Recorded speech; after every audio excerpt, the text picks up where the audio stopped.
Divorced CEO trapped on a private island falls in love with the maid who imprisoned his heart forever. But before we dive into the full story, let me know where you're watching from and what time it is. Now, subscribe to the channel and let's get started. A lone seaplane cut through the sky, carrying a man whose thoughts were clouded with regret and exhaustion. Donovan Cross, once celebrated as the unstoppable, dashing CEO of a multinational hotel conglomerate, stared out the tiny window at the endless stretch of turquoise ocean. These days, that silver felt less like a mark of distinguished age and more like a reminder of how life could wear a person down.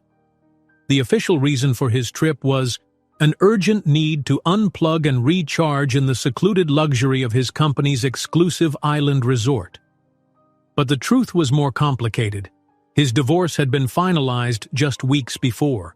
No scandal or wild headlines had broken out, just the official stamp of a marriage that had eroded over the years. Rumors circulated that Donovan's ex-wife had taken a portion of his fortune. Others whispered that he was the one who left her after some unspecified betrayal. Whatever the cause, the press lingered like vultures on the scent of gossip, waiting for any new morsel of drama to feed their headlines. Donovan simply wanted to disappear, if only for a few days. He tried to relax as the plane bumped over a current of air, yet the tension in his body told another story. He pinched the bridge of his nose, remembering the CFO's warning about the company's slipping shares and the ways the board seemed to be turning against him. His personal matters had not only damaged his heart, but they also threatened his reputation as a business leader. Distraction was not an option. This trip to the private island, his own company's gem, was part damage control, part personal retreat. A jolt announced their descent. Donovan glanced out the window to see the turquoise waters sparkling beneath the midday sun, a beautiful deception hinting at paradise. The island's pristine white sand beaches curved around lush green jungle. A single dock extended from a hidden cove where a small motorboat awaited his arrival. Already he could imagine the paparazzi in some corner of the world speculating about his every move.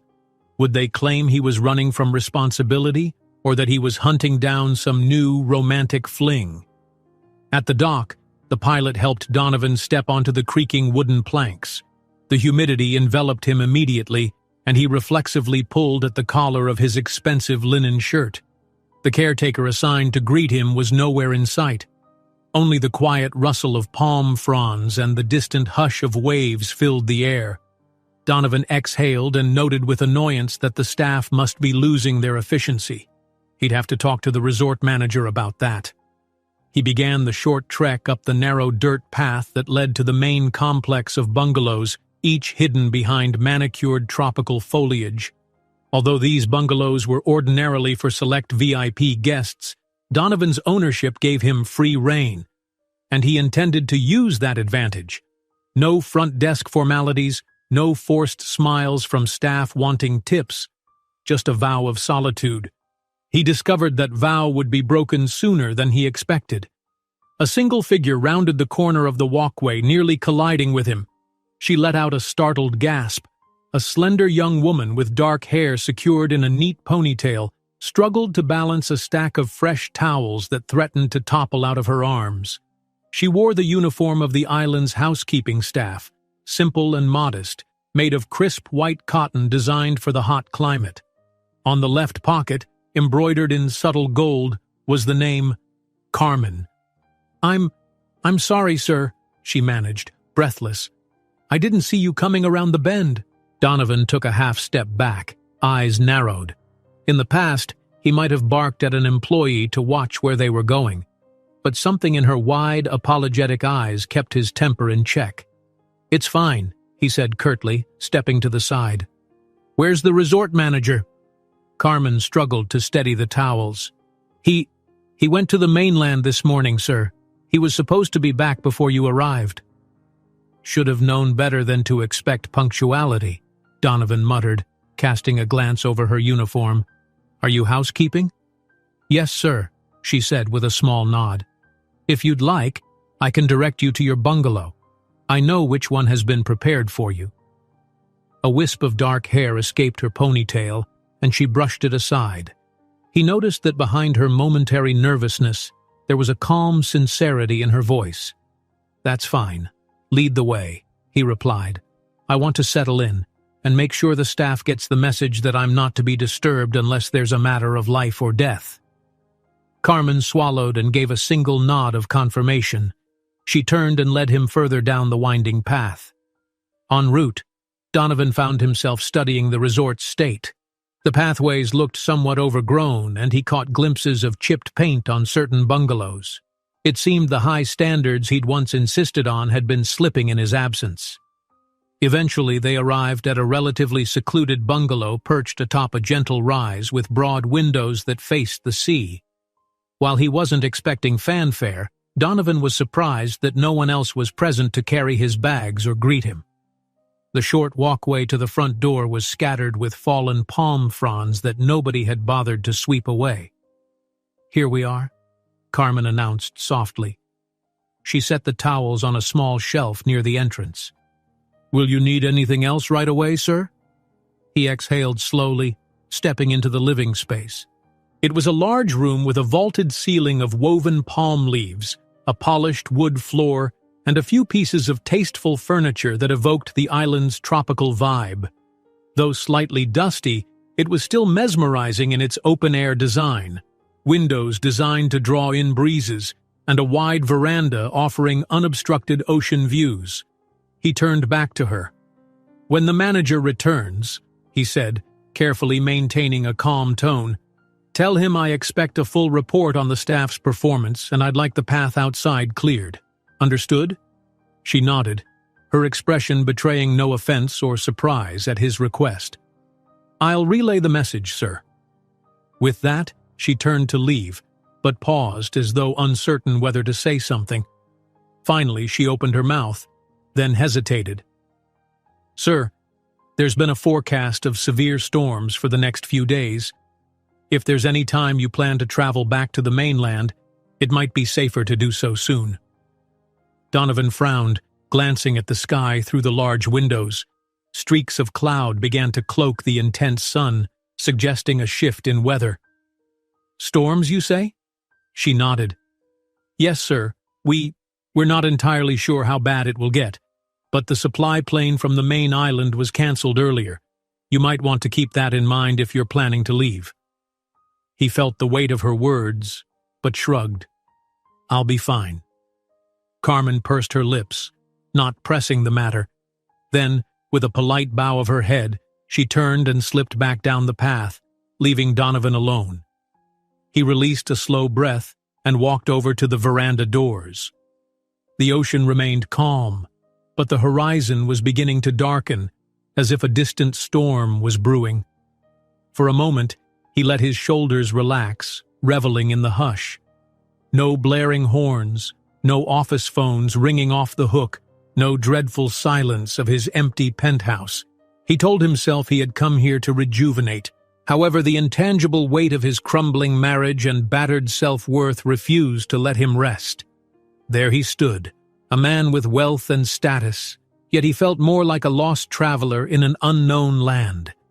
He thought of the housekeeper, Carmen, with her gentle voice and cautious eyes. Was she yet another person simply tiptoeing around him, terrified of losing her job if she said the wrong thing? Or was there something more genuine in her manner?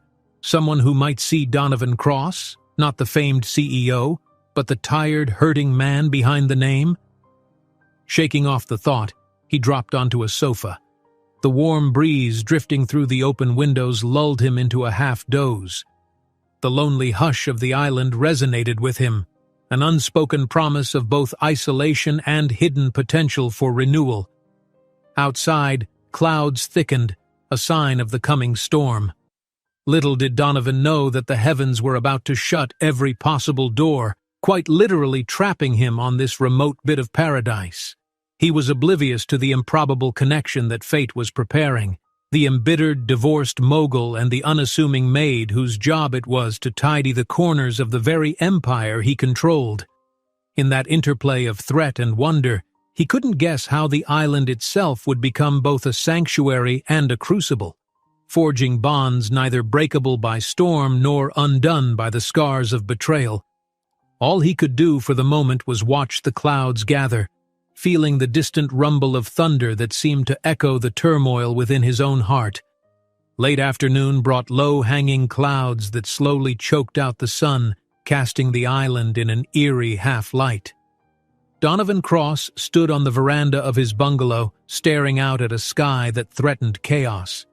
The wind teased at the palm fronds, and an occasional thunderous rumble pressed at the horizon. He thought back to the housekeeper, Carmen, mentioning storms on the forecast. He'd brushed off her warning, but now the proof was in the air. The stifling humidity, the thickening gray above, the sudden lull of wildlife. Donovan turned and stepped into his bungalow's open living space. Even though it wasn't dusty in the usual sense, some staff had clearly prepared it, there was still a sense of neglect throughout the resort. He thought of the unkempt walkway, the untrimmed foliage on the path he'd traveled earlier, and the stark emptiness of the property. This place was supposed to be one of his company's crown jewels, an exclusive getaway for the world's wealthiest travelers. What he found instead was a skeleton staff and a manager who couldn't be bothered to greet him. He grabbed his phone, intending to call the corporate office on the mainland for an update. The device displayed only the faintest signal, a single flickering bar of service.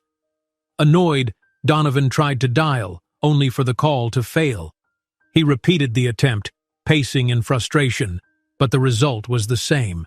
The storm's electromagnetic interference, plus the island's remote location, had cut him off from the world. Typical, he thought. Perfect time for nature to make sure he was truly alone. A light knock at the door startled him. Donovan opened it to find Carmen standing there holding a covered tray. She gave a polite, tentative smile and said, "Apologies for interrupting, sir. I brought dinner. The kitchen staff is small, but they asked me to make sure you have a hot meal." Despite his sour mood, Donovan managed to accept the tray with a nod. He noticed a subtle exhaustion lining her features, as though she'd been doing more than her share of chores. "Thank you," he said tersely. Then, aware of how abrupt he'd sounded, he softened his voice. "Has the manager returned?" "No, sir," she replied. "In fact, we haven't heard from him." Donovan felt his temper stir. "Is he typically gone this long?" Carmen exhaled. "Not usually, but it's been happening more often these last months. Sometimes he leaves supplies half-ordered or entire tasks to the rest of us. He claims corporate hasn't sent enough workers. Says the budget keeps getting cut." Donovan's jaw tightened. So that explained the state of the place. The manager's absentee behavior, combined with budget constraints and minimal staffing, was hurting the resort. "I see," he muttered. "And who's running things while he's off wherever he pleases?" Carmen gave a small, rueful smile. "Well, I guess we just manage. The head of housekeeping tries to keep the bungalows in order, but she's been ill. The groundskeeper does what he can, and I try to help guests feel welcome." A sudden flash of worry passed over her features. "But with you here, sir, I'm sure we'll get back on track." Donovan studied her, trying to decide if there was any sarcasm in that statement. None. Her expression was entirely earnest. "I'm only here for a short while," he said with a sigh, setting the dinner tray on a nearby table. "And I doubt I'll solve your staffing crisis alone. But I'll see that the person responsible answers for it." Carmen lowered her gaze, as if uncertain whether to thank him. Then she managed a polite nod. "I hope so." Thunder cracked outside, louder this time. A wave of wind rustled the leaves across the bungalow's veranda. Carmen hesitated, noticing Donovan's nearly empty living area. "Sir, if you'd like, I can bring candles or additional lanterns, in case the storm knocks the power out." Donovan eyed her for a moment, then shrugged. That might be wise. He wasn't eager to fumble around in the dark. "But before you go, what's your name?" She blinked. "Oh, of course. Carmen, sir. Carmen Alvarez." I remember seeing it on your uniform, he said. Thank you for the meal, Carmen. She gave a tight smile. Yes, sir. I'll get those lanterns. As she slipped out into the thickening dusk, Donovan found himself uncharacteristically unsettled. Usually he took staff for granted, faceless employees paid to do their jobs. But Carmen's quiet competence and gentle demeanor struck him, especially when he recalled her mention of making guests feel welcome. Here she was, one of the few employees actually present, taking on responsibilities that clearly weren't hers alone. He wondered if she knew who he really was, the CEO behind the entire operation. Then again, he reasoned, how could she not? He pushed aside the thought and lifted the tray's cover. The aroma of fresh fish, lightly seasoned with island spices, curled into his senses. For a moment, he just savored the smell. When was the last time he'd sat down to a meal cooked specifically for him without the oppressive weight of a business deal or a plastic-smiled hostess at a high-end restaurant? He realized he couldn't recall. Eager for nourishment, he sank into a nearby chair. Outside, the wind whistled a plaintive note. Rain started to patter on the bungalow's thatched roof. Donovan ate in silence, forcing himself to relish each bite. The fish was tender, served with grilled vegetables. This was good, better than he expected, given the limited staff. Maybe if the world spun in a kinder direction, he could send some small bonus to the kitchen crew for managing so well under these conditions. Lightning flickered over the ocean horizon, followed almost instantly by a booming clap of thunder that rattled the bungalow's windows. Donovan set his fork down, concern pricking at the edges of his mind. That was close. He rose from his seat and walked to the veranda doors, stepping out into the swirling wind. The entire world felt electric, charged with tension. The seascape had turned ominous, the once clear turquoise now a churning gray. Waves pounded the shore, and the palms shook under the onslaught of gusts. He felt a drop in temperature too, a moist chill that clung to his skin.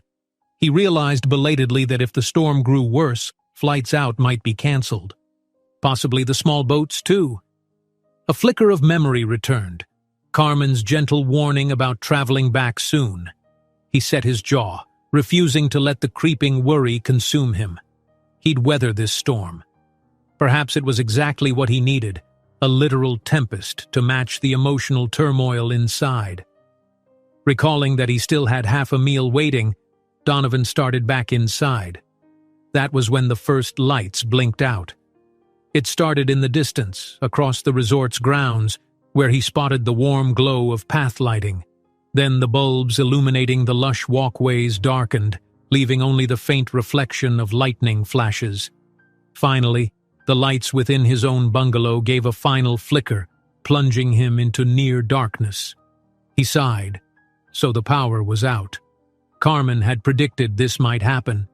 With deliberate steps, Donovan made his way across the living area. His eyes were still adjusting to the sudden gloom, so he bumped a hip painfully against the edge of a small table. Cursing under his breath, he steadied himself. As if on cue, there was a timid knock. He opened the door to find Carmen again, this time clutching a small crate of lanterns and candles. Her dark ponytail was damp from the storm, and water dripped off the sleeves of her uniform. The lights just went out across the property, she said breathlessly, stepping in. I'm sorry, it's just as we suspected. Donovan nodded, relieved she had come prepared. The faint reflection of lightning illuminated her face, showing both her resolve and a trace of fear at nature's violence. Thank you for bringing these, he said. I guess we'd better get some light in here before we go stumbling all over. Carmen set the crate down, rummaging for a lighter.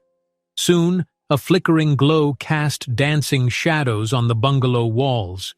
She arranged 2 lanterns near the windows, while Donovan lit a few pillar candles. It transformed the space into a softly lit refuge amidst the wind and pounding rain. I'll head back soon, she explained, though there was a faint tremor in her words. I need to check on the other guests. We don't have many, but a few bungalows are occupied by honeymooners who arrived yesterday. He glanced at the storm outside. Wait, you're going to go back out there? In this? Carmen looked over her shoulder. I have a job to do, sir. He opened his mouth, then closed it. Arguing with her sense of duty felt misplaced, especially when he'd demanded so much from staff all his life. Be careful, he said finally. She offered a small, reassuring smile. I will. Then, in a softer tone, she added, if the storm gets worse and you need anything, there's an intercom phone by the front desk that might still work on the resort's generator, but I'm not sure how reliable it'll be. He arched a brow. The manager doesn't have a backup plan for an island storm? She shifted uncomfortably. He did at one point, but there's been trouble with maintenance, and there's talk that the generator's not in good shape. Donovan snorted, exasperated. Of course. Well, hopefully it holds up enough to keep us from utter blackout. She gathered her courage, drawing a long breath. Sir, I know you're probably used to better accommodations, but we'll do everything in our power to keep you comfortable, I promise. Before he could reply, another thunderclap shook the bungalow, causing the lantern lights to waver. Carmen excused herself, stepping out into the tempest. Donovan watched her figure vanish into the night. For a moment he thought to follow, to insist she stay under shelter until the worst of the rain passed. But then she was gone, and his will to chase her into the swirling dark receded. He closed the door behind her and stood in the flickering light of the candles. Each roll of thunder hammered at his composure. The last time he'd been cut off from the world, ironically, it might have been before his marriage, decades ago. He was a striver then, traveling to remote corners of the globe to strike new deals. Before the success, before the heartbreak, he actually relished the freedom of being unreachable. Now, it felt lonely. Lightning lit the entire bungalow for a split second, revealing the open windows to the night's fury. Raindrops drove sideways, splattering through the screen. Donovan hurried to close the shutters. The air cooled, the wind rose, and he realized that this might be no ordinary tropical squall. The storm was violent, hungry. Under the trembling lantern glow, Donovan settled onto a sofa, elbows on his knees, face buried in his hands. The black emptiness of the island pressed in. For once, he had no urgent texts or emails calling for his attention, no spouse waiting at home, no business partners to update. Here, he was alone with the raging elements, forced to confront the swirling chaos within himself. Outside, thunder roared. He wondered fleetingly what Carmen was facing at that moment. Was she safe, or battling the gale to reach other guests in time? He thought about the vulnerability in her expression and how little he actually knew of her situation or that of the resort. Maybe, just maybe, his intrusion here would serve some purpose. He'd vowed to mend the fractures in his personal life. Perhaps it was time to mend what was broken in his business too. Another lightning strike illuminated the veranda, followed by a crack of thunder so explosive it seemed to rattle the foundation. Donovan stood, heart pounding. He told himself it was just a storm, but he couldn't quiet the uneasy feeling that an unstoppable force was trapping him on this island, a place that was fast becoming his only refuge, and that, in turn, might reveal more truth than he was prepared to face. Rain battered the bungalow's windows, each gust of wind rattling the shutters. Donovan Cross reached to close a final latch, his fingers stumbling in the flickering lantern light. While the howling outside threatened to lift the roof clean off, he fought a private turmoil within. He had weathered corporate battles and soared to unimaginable heights in the business world, but standing here against the wild forces of nature reminded him how small even the greatest empire could be. Despite the chaos, he forced himself to focus. The staff was minimal, the manager AWOL, and the entire resort seemed vulnerable to the fury of the storm. Donovan could almost hear the furious swirl of ocean waves slamming the shoreline just out of view. He tried his phone again, but as expected, there was no signal. The only hope might be the ancient generator or the shortwave radio at the front desk, if those even worked. A resonant crack of thunder reverberated overhead, making him flinch. Determined to maintain composure, he ran a hand through his dark hair. He noticed how the candlelight caught the silver threads at his temples, a stark reminder of how the last few months had aged him. The ordeal of his divorce and the subsequent meltdown of his personal life had sapped him of the confidence he used to carry so effortlessly. Movement at the door startled him. He turned to see Carmen, dripping from head to toe, her uniform soaked through. She held a small walkie-talkie in one hand, water beading on its plastic casing. "Carmen?" Donovan said, stepping forward. "I thought you left to check on the other guests." She nodded, water trickling down her cheeks. "I did.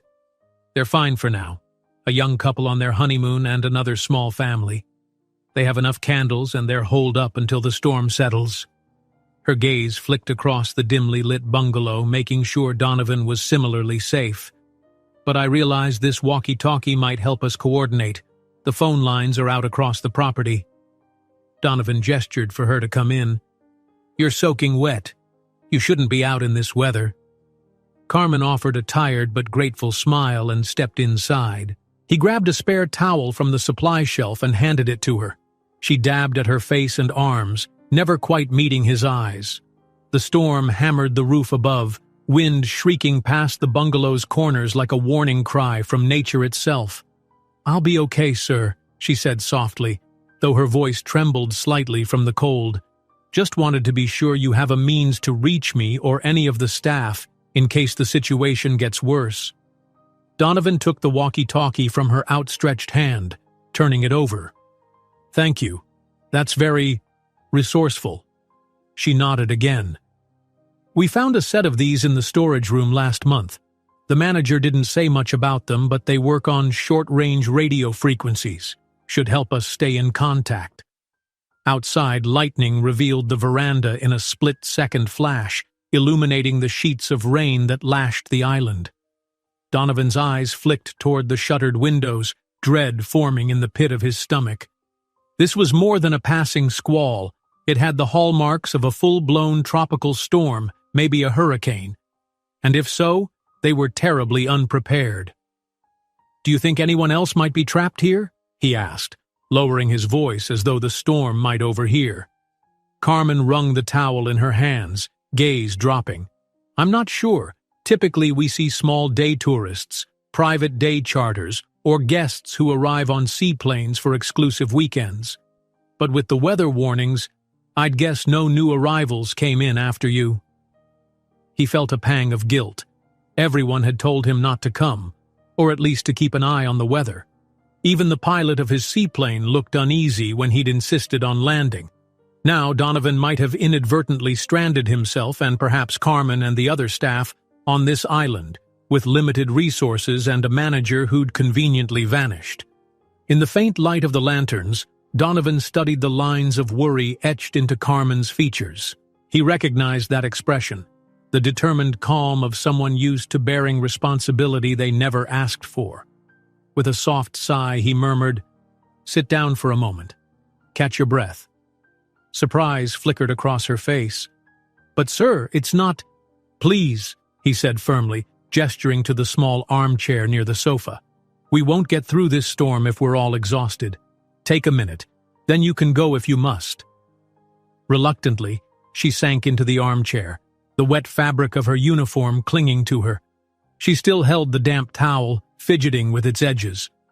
For a moment, they listened to the wind moan around the bungalow, the roof creaking as if under strain.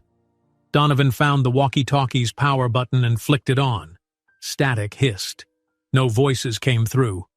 "So," he said, clearing his throat, "you mentioned a family staying here plus a honeymoon couple. Are we talking about a total of, 6 or 7 guests in all?" "About that, yes," Carmen confirmed. "There's the one family of 3, the newlyweds, and you. The rest canceled when the weather warning went out days ago." She offered a rueful shrug. "If the manager had stayed, we might have had a better evacuation plan, but that's not how it turned out." He mulled that over. Why do you think he left? The timing is suspect." A flash of something like disappointment crossed her face. "I really don't know. He's been unpredictable for a while now. I guess he never expected a major storm to roll in so quickly." Donovan felt a spike of anger. Anger at the manager's irresponsibility. Anger at himself for letting the resort get to this state. He was, after all, the top figure in the entire operation. That meant the final blame lay at his feet. "Carmen," he said, inhaling slowly, "has it always been this chaotic here? Or have things changed recently?" She hesitated, carefully folding the towel over her lap. "I've only worked here a year and a half, but from what I understand, the island used to run like clockwork, fully staffed, well-maintained, with a manager who actually cared. Then money got tight. The budgets were slashed. Some staff left when their wages were reduced. Others were reassigned. And now we have this skeleton crew that can barely keep up with basic maintenance, let alone emergencies." He felt an embarrassing twist of guilt. Corporate had been urging cost-saving measures across all properties, especially the smaller, more niche resorts that didn't generate massive profit margins. He'd approved them. Granted, he never meant them to compromise safety or degrade the guest experience, but perhaps in the hands of incompetent local management, cost-cutting had gone too far. A silence fell. Thunder crashed again. Candlelight flickered, dancing shadows along the walls. Carmen's gaze was pinned to a swirl of water dripping from her sleeve, but Donovan knew she was aware of his presence and the tension that hovered between them. "It must have been difficult," he said gently, "to stay and shoulder that burden." She tried for a faint smile. "I needed the work, and I love this place, sir. Even if it's flawed right now, there's something about the island, the nature, the quiet, the potential for real paradise. I guess I hoped if I stayed, maybe I could help make it shine again." Donovan felt a tug at his chest. He understood the yearning to fix something broken, to see potential realized. It reminded him of his younger self, the dreamer who believed in building the best hotels in the most remote corners to create getaways unlike any other, before life became a storm of hostile board members or a marriage unraveling piece by piece, before cynicism hardened him. "I see," he said quietly. "That's admirable." Carmen's cheeks warmed under the glow of the lantern. For a moment, the two just breathed in the hush of the room, each consumed by private thoughts. Then a crackle of static from the walkie-talkie jolted them. Donovan snatched it up. A faint voice came through. "Hello? Anyone? Red? Generator?" He pressed the button. "This is Donovan Cross. I can hear you, but you're breaking up. Who is this?" More static, then a slightly clearer signal. "Carlos, groundskeeper. The generator's failing. We're trying to keep it going. Storm's too strong. Draining the fuel. I don't know if it'll last more than an hour or two." Donovan looked at Carmen. She leaned forward, concern etched across her face. She recognized the voice. "Carlos," she whispered. He pressed the talk button again. "Is there anything you need? More fuel? Help?" The static roared, and Carlos's faint voice returned. "We have limited. The manager never. Enough. If we lose the generator, the emergency systems go down. Then no water pumps, no radio. It's all going to." The line cut out. Donovan tried to hail him again, but only silence met his call. He exchanged a grim look with Carmen. "We should go to him," she said, standing abruptly. "He's in the maintenance shed by the staff quarters." Donovan frowned. "That's halfway across the property, right? The paths are dark and battered by the storm. It's not safe." Carmen's eyebrows knitted. "He's alone, and if the generator fails completely, we'll be stuck here without any recourse. No communication, no water supply, nothing. I can't just let him struggle by himself." Donovan hesitated. Every instinct told him not to risk a trek across the island in these extreme conditions. Yet he looked at Carmen.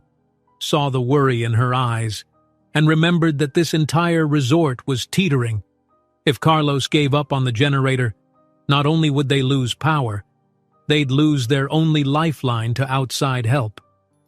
"All right," he said finally, setting the walkie-talkie aside. "We'll go together, but we need to take flashlights, anything that might keep us from losing our way in the dark." She nodded, relief mingling with fear. "I can get the heavy-duty torch from housekeeping. The wind is fierce, so we'll have to stick close." Donovan went to his duffel bag, rummaging for a lightweight rain jacket that he'd barely remembered to pack. He shrugged into it and grabbed a second one. Turning, he offered it to Carmen. "Here, might not be your size, but it'll keep you somewhat dry." Grateful, she accepted, her fingers brushing his as she took the jacket. The contact was fleeting, but he sensed her steady composure behind that gentle exterior. Outside, thunder boomed again, and the candles flickered as if startled. They moved toward the door, pulse rates rising with the threat that lay beyond. The wind howled like a living thing determined to keep them trapped. Even so, Donovan's heart hammered with renewed purpose. He was not about to sit idle while this storm turned from a threat to a disaster. If saving the generator meant risking a trek in the storm, then so be it. He braced his shoulder against the door, pushing it open. Rain blew sideways, instantly wetting his face. Next to him, Carmen hunched into the oversized jacket, raising the heavy-duty torch. They exchanged a final look, courage and concern, and then stepped out into the tempest. A single thought pulsed through Donovan's mind as the wind whipped his hair and water ran into his eyes. No matter the cost, they had to keep this resort afloat. Because somehow, within these battered walls and swirling clouds, he sensed that the path to his own healing might be bound to the fate of this neglected paradise, and to the unwavering spirit of the young woman who walked beside him. Wind-driven rain sliced across Donovan Cross's face as soon as he stepped outside. The bungalow door banged behind him, threatening to tear loose from its hinges in the raging wind. He squinted into the sheets of water, pressing his hood tighter around his head. Beside him, Carmen gripped the heavy-duty flashlight, its beam flickering through the night's stormy gloom. They set off down the short path leading away from Donovan's bungalow. In quieter times, it was probably a picturesque trail lined with lanterns and gentle tropical flora. Tonight, it looked like a nightmare corridor of thrashing palm fronds and muddy puddles. The path lights had all failed when the power went out, leaving only the sporadic glow of lightning overhead and the narrow cone of illumination from Carmen's flashlight. "Careful," she called above the wind. "The ground is uneven here. Watch your step." Donovan braced his shoulders against the gale. "Just keep that light steady." Progress was slow and treacherous. Rain battered them sideways, and each clap of thunder shook the dense air. More than once, Donovan's foot slipped on wet leaves, but he quickly planted himself again, refusing to be toppled. Carmen led him around large palm branches that had snapped free and fallen across the path. Everything smelled of wet earth and sea salt, the storm's ferocity magnifying the island's natural scents into something sharp and urgent. "Which way now?" Donovan shouted when they reached a fork in the path. Carmen raised the flashlight, scanning the signage barely visible under the watery gloom. A broken wooden marker pointed left, labeled Maintenance and Staff Quarters. The arrow looked as if it might have been hammered in years before, with paint flaking away in the strobing lightning. "This way!" she yelled. Her heart thumped in her chest, adrenaline fueling each step. She was more used to carrying fresh linens and cleaning supplies than trudging through tropical storms, but she pressed forward, ignoring her trembling knees. As they continued, the path grew narrower. Palms and thick shrubs crowded in, swaying violently as if reaching for them with ghostly fingers. Donovan felt his pulse pounding in his ears. The entire trip so far had seemed surreal, like some survival test thrown at him by fate. Yet a corner of his mind told him he might actually be relieved to be forced into action. In the office or the boardroom, problems came in the form of spreadsheets and hollow-eyed executives. Here, problems wore the face of torrential rain and fallen tree limbs.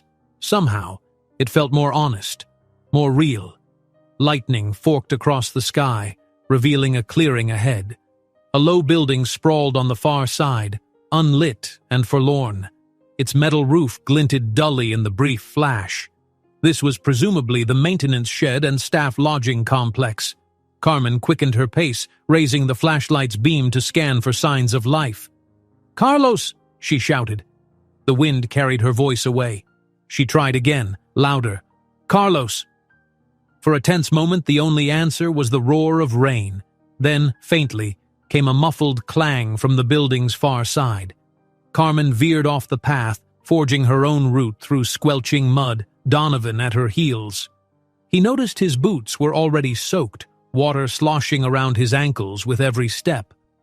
They rounded the corner of the building and spotted an open double door where half the sign read, "Maint CE." The rest had broken off. Inside, flickering candlelight revealed the silhouettes of tool racks, battered machinery, and a large generator set up in the center of the space. A figure hunched over it, muscles taut as he tried to tighten some valve or connection. As lightning pulsed overhead, Donovan and Carmen recognized Carlos, the groundskeeper, wearing a drenched tank top and cargo pants flecked with mud. "Carlos!" Carmen cried again, stepping inside. The wind abated a little once they were under the corrugated roof, though rain still sprayed in from the open doors. "We heard you on the walkie. Are you all right?" Carlos lifted his head, relief crossing his rough-hewn features. "You came. Thank goodness. It's about to blow." He jerked his chin at the generator. "I've done everything I can, but the fuel lines are nearly empty. The manager was supposed to order more supplies last month and never did." Donovan felt a surge of anger as he approached. Water ran down his hood, dripping onto the concrete floor. "So we're nearly out of fuel altogether?" Carlos nodded bitterly. "I've got maybe an hour's worth left, if that. The storm is so intense that the system's draining more quickly. Once it's gone, we lose what little emergency power we have. Radios, water pumps, the works." He moved aside to show them the fuel gauge. The needle hovered dangerously close to empty. Carmen set the flashlight on a nearby crate, propping it so the beam illuminated the generator. Her chest heaved from the run in the storm. "Is there any backup supply at all? Something we missed?" "Maybe a small reserve," Carlos said, gesturing to a locked storage cabinet. "But it's nowhere near enough to get us through the night." Donovan swept his gaze across the cluttered maintenance shed. Tools and hoses lay scattered around, some rusting from neglect. A few old barrels were shoved against one wall. "What about those?" he asked, pointing at the barrels. "Water, mostly," Carlos explained, "and a few leftover chemicals for cleaning the pool filters." He gave a hollow laugh. "We never got around to draining them properly." A flash of lightning stung their eyes, followed by a thunderous crack that rattled the entire structure. The overhead lamp swung precariously, threatening to topple. For a second, Donovan's mind whirled. He was used to solving problems with phone calls and big checks. But here, money was worthless if they didn't have physical resources to survive. Fuel wasn't something he could conjure from thin air. Carmen's brow furrowed as she stared at the generator. "If we can't keep it running, we lose everything. Is there any boat we can reach? Another supply on the far side of the island?" Carlos shook his head grimly. The resort's primary boat got sent for repair months ago, and the manager took the smaller one to the mainland. He said he'd be back, but that was days ago. With this storm, there's no way a supply plane or boat will come near us. "And no one else from the staff can help?" Donovan asked, gripping his rain jacket's collar. "Anyone who might have a secret stash of gas?" Carlos gave him a helpless shrug. "We're the only ones left working tonight. The family that handles the kitchen is just trying to keep their kids safe in the staff lodging. There's no secret fuel hidden anywhere that I know of. The manager was supposed to order a new shipment last week. He never did." Silence fell. Outside, the wind roared, and the rain hammered the metal roof like an unrelenting drum. Candlelight guttered, nearly extinguished by the draft. The generator hummed ominously, each fluctuation in its pitch hinting that it wouldn't last. Donovan exhaled slowly, forcing his mind into a problem-solving mode. All right, so we have maybe an hour. After that, the entire property goes dark. Let's assume that's inevitable. What's our best move to protect ourselves and any other guests? We can't just wait for rescue if the comms die. Carmen studied him, surprised by the steady authority in his tone. In the office, Donovan had once been known for his crisis management. She was seeing a glimpse of that skill now. We have a shortwave radio in the main reception area, she said. It's older, but it might still work on minimal power. We could try to send out a distress call while the generator is running. Carlos perked up. That's a good idea. I tried the normal radio in the staff lounge, but it's too weak. The shortwave at reception might have enough range to reach the mainland, or at least a passing ship. Donovan nodded. Let's do that. Carmen, you and I can head to reception, see if we can power that radio quickly. Carlos, keep an eye on the generator, just enough to let us get a signal out. But it might fail any minute, Carlos warned. The fuel line is done for. Then we move fast, Donovan replied, voice firm. And if it fails completely, we regroup. We'll bring as many candles and supplies as we can to a central location. The guests can gather in a place that's safer than those separate bungalows if it comes to that. Carmen squeezed her hands together, adrenaline making her skin tingle. This was a new side of Donovan, a man determined not just to weather the storm, but to fight for the safety of every soul on the island. All right, she said. Let's hurry. She plucked up the flashlight, and Donovan grabbed another smaller torch from a workbench. Together, they sloshed back outside into the torrents of rain. Carlos followed to the doorway, pointing out a narrower path that led directly toward the resort's central offices. Thunder roared again, and the sky ignited with electric arcs. Donovan and Carmen started to run, feet pounding the muddy ground. His instincts told him that the radio was their last fragile link to the outside world. They had to make contact, or else endure this entire storm cut off from any chance of rescue. Every stride hammered Donovan's knees, but he kept going, water streaming down his face. Carmen gritted her teeth, pressing forward with the beam of the flashlight cutting through the swirling darkness. Palm trees bent at agonized angles, and debris cluttered the pathways. Fallen leaves, broken branches, scraps of thatch from roof shingles. More than once they had to pause to clamber over a chunk of a toppled coconut palm. Neither spoke much. The roar of the wind made conversation nearly impossible, but there was a unity in their movements, as if they'd been partners for longer than these few hours. Shoulder to shoulder, they navigated the storm-lashed labyrinth, each scanning for hazards, pointing them out with quick gestures. Carmen watched Donovan from the corner of her eye. This man who had arrived as a stern-faced, high-profile guest, now soaked and muddy, determined to save everyone trapped on his battered resort. Lightning illuminated the shape of the main reception building ahead. Like all structures here, it was styled in a tropical luxury design, but everything about it now appeared battered and forlorn. Water dripped off the thatched roof, and the front windows were black. Even the sign that read, "Welcome to Paradise Bay Resort," was half-torn, flapping in the wind with a mournful squeak. They scrambled under the overhang, Carmen shoving the door open. Donovan stumbled in behind her, flicking on his smaller torch. The lobby stretched out as a silhouette of lounge chairs and a modest front desk. Once upon a time, it might have been a place of polished floors and breezy elegance for visiting VIPs. Now it looked more like a cavern of shadows, with water pooling in the corners where the roof leaked. Carmen wasted no time. "This way," she said, making for a small side office behind the front desk. Donovan followed, shining his flashlight over the walls. Faded brochures littered a table, touting pristine beaches and restful spa experiences. a bleak contrast to the chaos outside. She found the shortwave radio set up on a wooden desk covered in disorganized papers and a few half-filled coffee cups.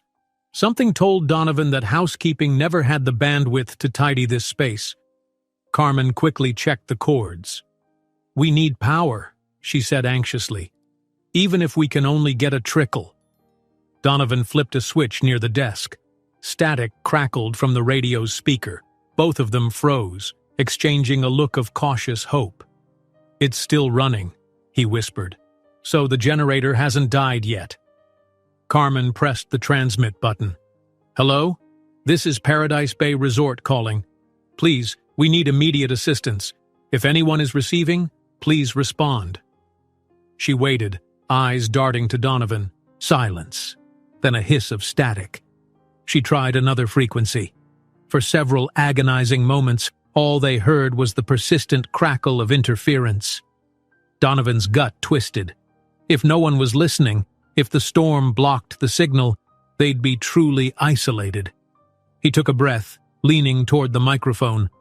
"This is Donovan Cross, requesting emergency support. We have limited staff, 4 or 5 guests on the island, no functional transport. Weather severe. Can anyone hear us?" Static again. A faint pop. Carmen dared not look at him. She feared seeing the same dread that churned inside her. Thunder boomed overhead, so close it seemed to shake the foundation. Donovan tried the next channel, calling out the same plea, frustration building with each unanswered second. Then, out of nowhere, a distant voice crackled, barely audible. "Opie, Bay Resort, storms, repeat." The words dissolved in static. Carmen's eyes widened. She adjusted the frequency dial, carefully fine-tuning. Donovan repeated their message, heart pounding. Finally, a partial response broke through. "We read you. Severe storm. Approaches. Evacuation. Not possible. Hold position. Will attempt rescue after conditions. Better." Carmen slumped, relief and worry mingling. At least someone heard them. But the message was clear. No immediate rescue. Donovan pressed the button again. "We understand. Please send help as soon as conditions allow. We have limited resources. Possibly losing generator soon. Over." The reply was garbled, but they caught the gist. "Understood. Keep safe. We'll contact. Hang tight." And then the channel sputtered into white noise. Carmen let out a shaky breath, glancing at Donovan. They had managed to get word out, but the cavalry wasn't coming tonight. Maybe not even tomorrow. "At least they know we're here," she said, attempting a hopeful tone. Donovan nodded, setting the radio's microphone down gently. "We should let the others know we've made contact, and figure out a plan to centralize everyone if the storm intensifies." He looked around the cramped office, mind already leaping to the next challenge. The shortwave had done its job, but the generator might fail any moment, cutting them off again. They needed a secure place to gather, enough supplies to outlast the storm, and a system to maintain some form of communication. He felt that old surge of clarity, like facing a crucial board meeting, but multiplied tenfold in urgency. Carmen watched him. "Where do we bring them? The main lobby? One of the bigger common rooms?" He rubbed his jaw, scanning the dark corners of the space. "We need somewhere structurally sound, away from windows or potential flooding. Maybe the staff lounge in the basement of this building, if it's not compromised by water, or the big storage hall near the dining area." She thought a moment, recalling the layout. The staff lounge is partially underground. Might be the safest spot from high winds. We'll check if it's flooded. "Right," Donovan said, exhaling. "Let's head there. But first we should confirm the generator's status. If it fails while we're trying to relocate everyone, we'll need every candle and flashlight we can muster." Carmen nodded. "I'll radio Carlos to see if he can keep it alive a little longer." She reached for the shortwave mic, but only static responded. "We might need to go back in person," she concluded, her eyes flicking to Donovan. Again that fierce wind howled, reminding them of the precarious situation outside. yet a sense of unity pulsed between them. Donovan Cross might be the CEO who had once overlooked details of this island paradise, but now he stood shoulder to shoulder with Carmen Alvarez, a maid who believed in its hidden potential. Together, they were two people who refused to let a savage storm tear down what could still be saved. "Then let's go," Donovan said, shining his flashlight toward the door. "We'll coordinate the move, gather the guests, and ride this storm out, no matter how rough it gets." A distant crash of thunder served as both punctuation and warning. The next hours would test not just their resourcefulness, but also the fragile bond developing between them. Outside, the storm raged on, as though determined to challenge their every resolve. And in the flicker of the radio's final static, Donovan and Carmen braced themselves for the fight of their lives. Lightning split the sky in a jagged silvery fork as Donovan Cross and Carmen Alvarez stepped out of the reception building. Immediately, the fury of the storm struck them anew, wind whipping so violently it felt as though the air itself had weight. Rain slashed against their faces, forcing them to half-close their eyes. They had managed to send out a distress call, but rescue was at the mercy of the storm's retreat, which seemed nowhere in sight. "Stick close!" Donovan shouted over the roar. He gripped the flashlight tightly, angling it to cut through the swirling night. Carmen gave a nod of acknowledgement, raising her own smaller torch. Her soaked uniform was plastered to her skin, and Donovan's jacket was losing its battle against the deluge. Still, they trudged onward, forging a plan with each determined step. At the far end of the building, a side path led downward into the basement level, once designed for staff lounges and storage. This was where Carmen suspected they could gather everyone. Donovan eyed the half-flooded walkway warily. Water gushed down the concrete steps, forming frothing puddles. The overhead gutter had long since overflowed, pouring sheets of rain across their path like an unrelenting waterfall. "Careful!" Carmen called, but the warning came too late. Donovan stepped down onto the slick second step, and his footing vanished. He pitched forward.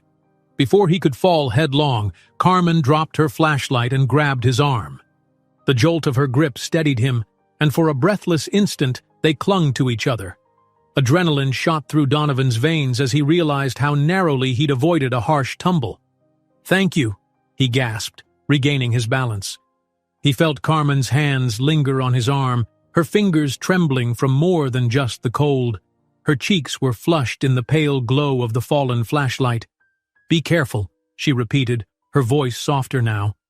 For an instant, the frantic storm around them seemed to recede, leaving only the two of them in a fragile space of mutual concern. Then thunder crashed overhead, snapping them back to reality. Carmen cleared her throat. "I'll lead." She stepped forward, testing each foothold, guiding them down into the basement level. Water gushed around their ankles, but they managed to reach the lower landing in one piece. Donovan crouched to retrieve Carmen's flashlight, shining it across a battered metal door with a small window. The words "Staff Lounge" had been stenciled there, though time and weather had faded them nearly to invisibility. Carmen tried the door. It stuck, jammed from either swollen wood or debris. She pressed her shoulder against it, gritting her teeth, and Donovan joined in. Together, with a heave, they forced it open. A rush of musty air greeted them, along with the distinct tang of dampness.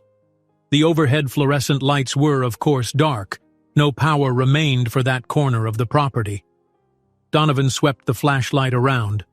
The room beyond was a broad lounge area with couches, chairs, and a small kitchenette at the far side. The floor was slick but not fully flooded, suggesting the water had seeped in only recently.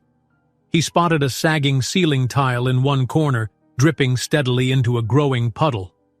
Carmen let out a breath. "We can try to reinforce the door with towels, maybe block some water from coming in, but it'll never be perfect." Donovan nodded. "Agreed. First, let's see if there's any sign of other staff." His voice echoed slightly in the cavernous gloom. Carlos might have guided them here, or... A sudden burst of static interrupted him. Carmen fumbled for the walkie-talkie at her belt. "Carlos?" she said, pressing the side button. "Are you there?" His voice crackled through amidst heavy static. "Minute. Generator. Final warnings. Get the guests to safety." The walkie-talkie sputtered, then went silent. Carmen cursed under her breath, her frustration at the failing equipment clear. Donovan exhaled slowly. "We have to assume time is almost up. The power will go any second." She swallowed, scanning the lounge. "We should gather blankets, towels, anything to keep people warm and comfortable. Maybe the kitchenette still has supplies. If we have to bunker down here, we'll need to keep spirits up." Donovan flicked his flashlight to a hallway branching off the lounge. "I'll check that side. You look here. We'll meet back in a few minutes." She nodded, her face set with resolve. As Donovan strode away, his footsteps echoed against the tile. Each flash of lightning from the narrow basement windows reminded him that nature was still raging, unstoppable and indifferent to their plight. He peered into the first side room, a storage closet crammed with old uniforms, spare linens, and cleaning supplies. Some of the boxes were damp, but he found 2 large bins of unopened towels and several folded blankets. Quickly, he stacked them near the door. Next, he poked into what looked like a break room lined with gray metal lockers. No staff, just silence and the distant pounding of rain outside. When he returned to the lounge, Carmen was rummaging through the kitchenette cabinets. She'd already spread out some towels around the base of the door to slow the inflow of water. Her sodden hair clung to the sides of her face, but her movements were efficient and determined. "I found a stash of bottled water," she called, holding up a 6-pack. "Some instant coffee, cereal bars, basic stuff, better than nothing." Donovan set his bundle of blankets and towels on a large central table. "That's good. Let's keep searching. If we can gather enough supplies to last a day or two, we'll be in better shape." A low creak rumbled through the building then, the sound of the storm testing every joint of its structure. Dust drifted from the ceiling. Carmen's gaze darted upward, worry etched in her eyes. "We need to be sure it's safe to gather everyone here. The building itself, do you think it can withstand this wind?" Donovan approached, hesitating as he studied her. Water from her hair dripped onto the floor. She looked exhausted. So did he imagined. Yet a hidden strength pulsed in her. She reminded him of a young upstart employee he might have once admired, except she was more. She was caring, resourceful, and unafraid to voice her thoughts. Something about that stirred a strange warmth in his chest, even in the midst of crisis. "It's solid concrete for the lower level," he offered, "though the roofing might be questionable. If we can keep water out, it should hold up better than the bungalows. Let's bring everyone down soon." She nodded firmly. "All right, we'll do that. But first we check on the family and the honeymooners." Donovan couldn't hide his concern. "Do you know where they are?" Carmen set the water bottles on a countertop. "The honeymooners are in Bungalow 6, near the west shore. The family, husband, wife, and their little boy, were in Bungalow 10, on the eastern ridge. I told them to shelter in place, but that was before we knew how bad this would be." He grimaced. Bungalow 10 was perched on slightly higher ground, which might be safer from flooding, but it would also be more exposed to savage winds. "We'll split up and get them, then lead them here." "I should go to Bungalow 10, Carmen said, matter of fact. "I know the path better, plus the boy usually recognizes me. He might be scared by all this thunder. If you could head to Bungalow 6. Donovan's instinct was to protest. He hated letting her trek off alone. But the logic was sound. They needed to hurry. "All right," he conceded. "But we set a time limit. If you aren't back here in, say, 20 minutes, I'll come searching for you." She mustered a ghost of a smile. "Deal. You do the same." They gathered supplies, flashlights, more towels, and a few of the blankets. Carmen slung a tote bag of cereal bars and bottles over her shoulder. Thunder shook the basement again, a constant reminder of nature's power. Donovan paused, resting a hand lightly on her arm. Their eyes met in the dim glow. "Be safe," he murmured. There was more he wanted to say. Some reassurance that they'd make it through, that he wouldn't let her shoulder this alone. But the words stayed trapped behind his breath. She nodded, her gaze flickering with something like gratitude before she steeled herself. "You too. Don't do anything reckless." He managed a wry half-smile, dropping his hand. Then they parted ways, Carmen heading out the door first, back up the flooded stairs. Donovan lingered a moment, hearing her footsteps splash away, then forced himself to turn in the opposite direction. He had to push aside the faint sense of dread that parted them. There was work to be done. Outside, the storm howled like a living beast. The swirling wind tore at Donovan's makeshift hood as he left the basement's meager shelter. Rain stung his eyes, forcing him to keep his head low. Lightning rippled across the sky, revealing twisted palm trees and scattered debris. He took the route that wound west toward Bungalow 6, each step a fight against wind and water. His mind spun with half-formed hopes that the honeymooners were unharmed, that Carmen would gather the family safely, that none of the structures would collapse in this onslaught. Yet beneath it all, an unexpected surge of determination steadied him.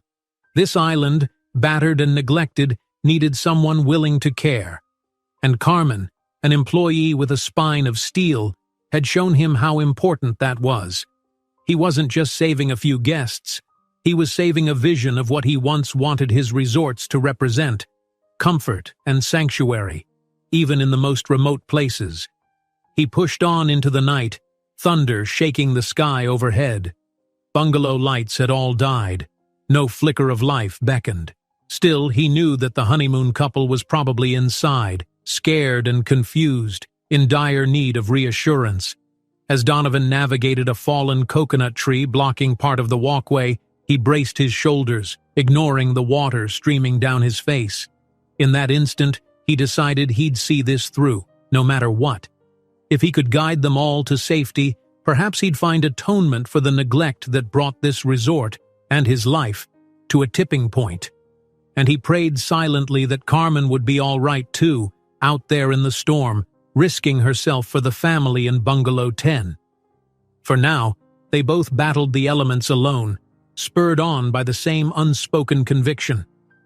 Though each remained separated by the raging darkness, a single spark of faith united them, that by caring for others, they might just find the strength to save themselves. Between the flashes of lightning, the path to Bungalow 6 vanished under coils of wind-driven rain.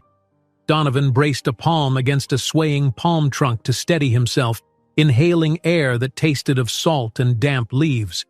For a moment, the next footstep seemed impossible. Every sense was overwhelmed by the storm's relentless fury. Then lightning flared again, and he glimpsed the faint outline of a bungalow's pitched roof ahead. Renewed by that sight, he pressed on. His heart pounded with each slogging step over the flooded walkway. Torn fronds and fallen branches cluttered the path, turning the simple trek into an obstacle course. Donovan nearly tripped over a dislodged paver stone, cursing under his breath at how quickly this paradise had transformed into a war zone.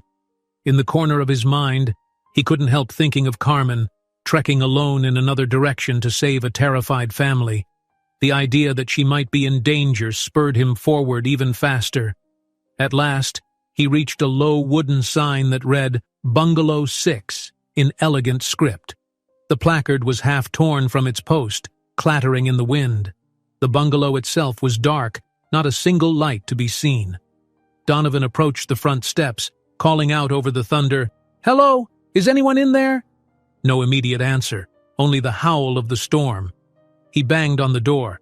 "It's Donovan Cross. I'm here to help." Still no reply. His chest tightened. Was he too late? Were they still inside? He reached for the doorknob. Locked. Another peal of thunder rattled overhead. Donovan pounded again, this time more forcefully. After a nerve-wracking pause, he thought he heard something, a muffled shout. It was enough. He angled his flashlight at the lock, searching for a way in. Suddenly, the door creaked open by just a crack. A pale face peeked out, tousled hair, wide eyes, a woman in her 20s. She looked terrified. "Who?"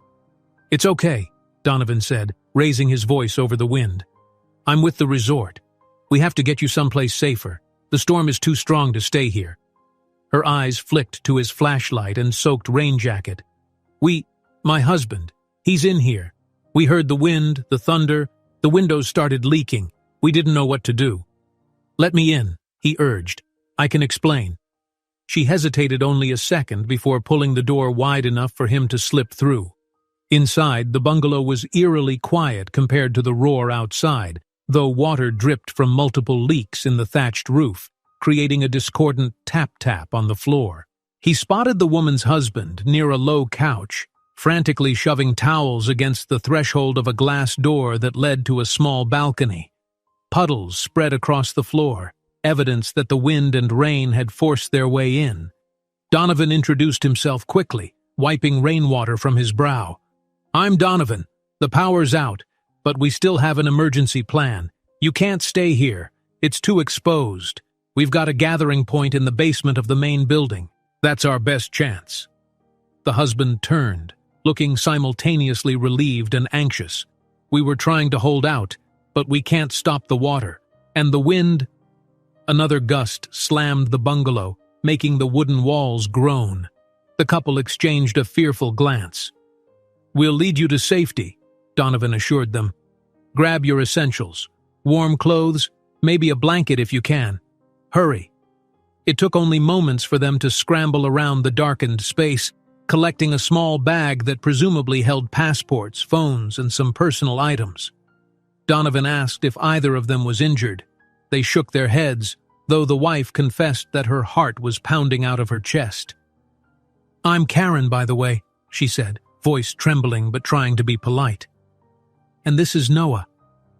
Noah gave a brief nod, zipping the bag closed. "We weren't sure if anyone from the resort was still here. We felt so abandoned." Donovan pressed his lips together. "I'm sorry. The manager is missing and staff is limited, but we're still fighting to keep everyone safe. Let's go." He shone his flashlight back at the door. "Stay close to me. It's going to be rough outside." They stepped into the raging wind. Rain whipped their faces, and Karen let out a yelp when she nearly slipped on a soaked board. Donovan caught her arm, steadying her, while Noah guided from her other side. Slowly, they maneuvered down the short path that connected Bungalow 6 to the main walkway. "Where are we going?" Noah shouted. "The basement lounge," Donovan hollered in return. "We have supplies there, if we can keep it from flooding too badly." Lightning flared, illuminating fallen palm trees and deep puddles swirling with leaves. The entire island felt like it was under siege from an enraged sea and sky. Donovan's mind flicked to Carmen. Was she safe at Bungalow 10? Had she found the family? He led the honeymooners across a narrow wooden footbridge that spanned a small decorative pond. The water level had risen, overtopping the banks. The footbridge itself groaned under the onslaught of wind. Halfway across, a deafening crack rent the air. A large palm on the far side started to topple. "Run!" Donovan barked, pushing Karen and Noah forward. They sprinted the last few steps, half sliding on wet planks. The palm crashed behind them with a teeth-rattling thud, sending droplets and splintered wood flying. If they'd been even a second slower, the trunk would have pinned them. Panting, Donovan regrouped with the couple. "We can't go back that way," he said grimly, pointing to the fallen palm blocking the bridge. "The main path to the lounge is on the other side of the property.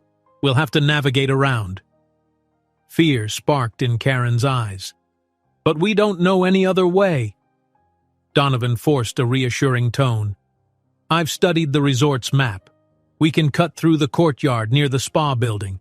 It's a bit longer, but it leads to the same place." Noah gave a shaky nod, gripping his wife's hand. Donovan took the lead once more, forging a new route across the grounds. Every few steps, they had to duck under drooping power lines or skirt around uprooted bushes. The courtyard, once a manicured haven of tropical flowers and koi ponds, lay in shambles. Water everywhere, cracked pathways, shredded greenery. Still, the three pressed on. Donovan's thoughts churned with guilt for letting the resort's maintenance spiral so far out of control. This place was supposed to be a gem, an escape from stress, not a death trap in a storm. At last, they reached the faint glow of a flickering lantern up ahead. Someone had placed it outside the staff lounge entrance. Donovan felt a surge of relief. That meant either Carmen or someone else was already there. He guided the couple into the half-submerged stairwell leading down. Water trickled around the steps, but it was less intense than earlier. They pushed the door open, stumbling inside. In the lounge's dimness, they found two staff members from the kitchen, the mother and father, plus their small daughter huddled under blankets. Clearly, they'd decided to make the basement their haven, too. A battered lantern cast weak light across the space, revealing the worried faces turned their way. "Donovan!" the mother cried, relief plain in her voice. "Have you seen Carmen? She told us to meet here and we've been waiting." Donovan's pulse kicked up a notch. "Not yet. I left her heading for Bungalow 10 to retrieve another family." He exhaled, wiping rain from his brow. "We'll give her a bit more time, then." Suddenly, the entire building shuddered. A deep groan reverberated through the walls and the generator's faint hum sputtered, then died altogether. In an instant, the overhead flicker of emergency lighting, so faintly glowing before, blinked out. Utter darkness swallowed them. No one moved for a moment, the hush broken only by the nervous whimper of the little girl and the pounding rain overhead. Donovan clicked his flashlight on, scanning the room. The lantern glowed feebly, threatening to gutter. They'd known the generator was running on borrowed time, but the finality of losing it still slammed Donovan with a rush of dread. No radio, no pumps, no last vestige of power. Their fragile link to the outside world was gone, at least for now. Karen and Noah clung to each other, panting from their frantic run.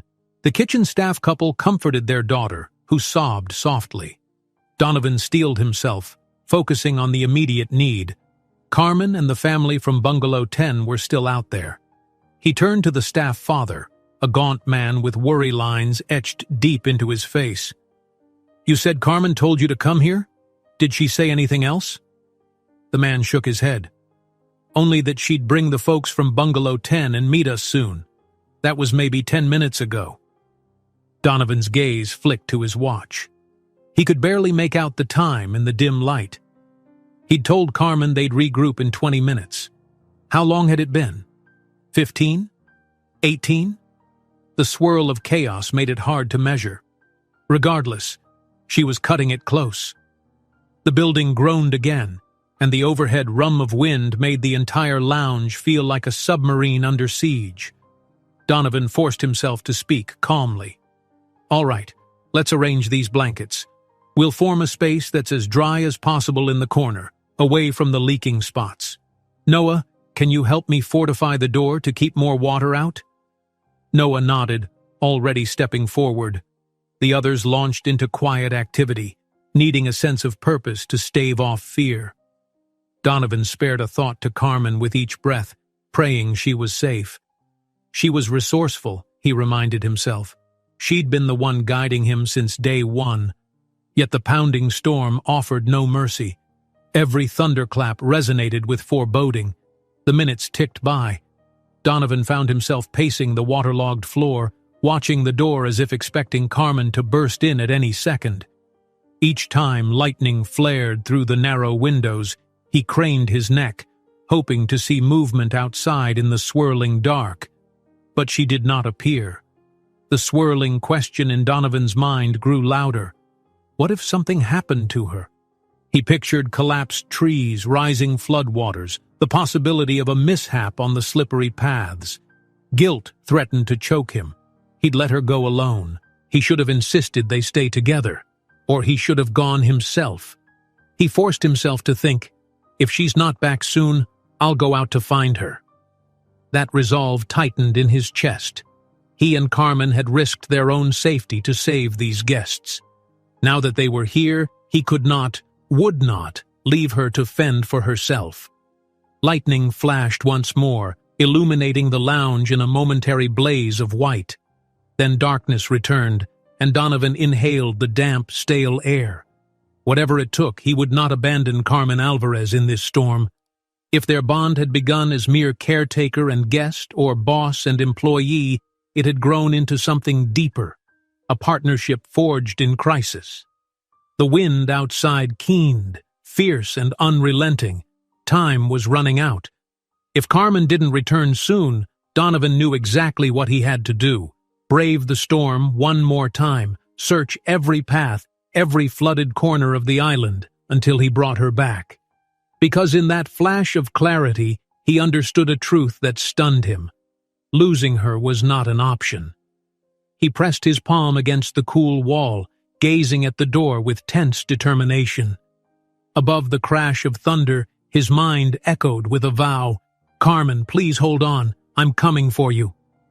A roar of wind slammed against the basement lounge door, rattling it in its frame. Donovan Cross froze mid-step, every nerve on edge, hoping that this sudden commotion signaled Carmen's return. But the door did not budge. No quick knock or familiar voice reached his ears, only the relentless shriek of the storm pressing its weight against the battered structure.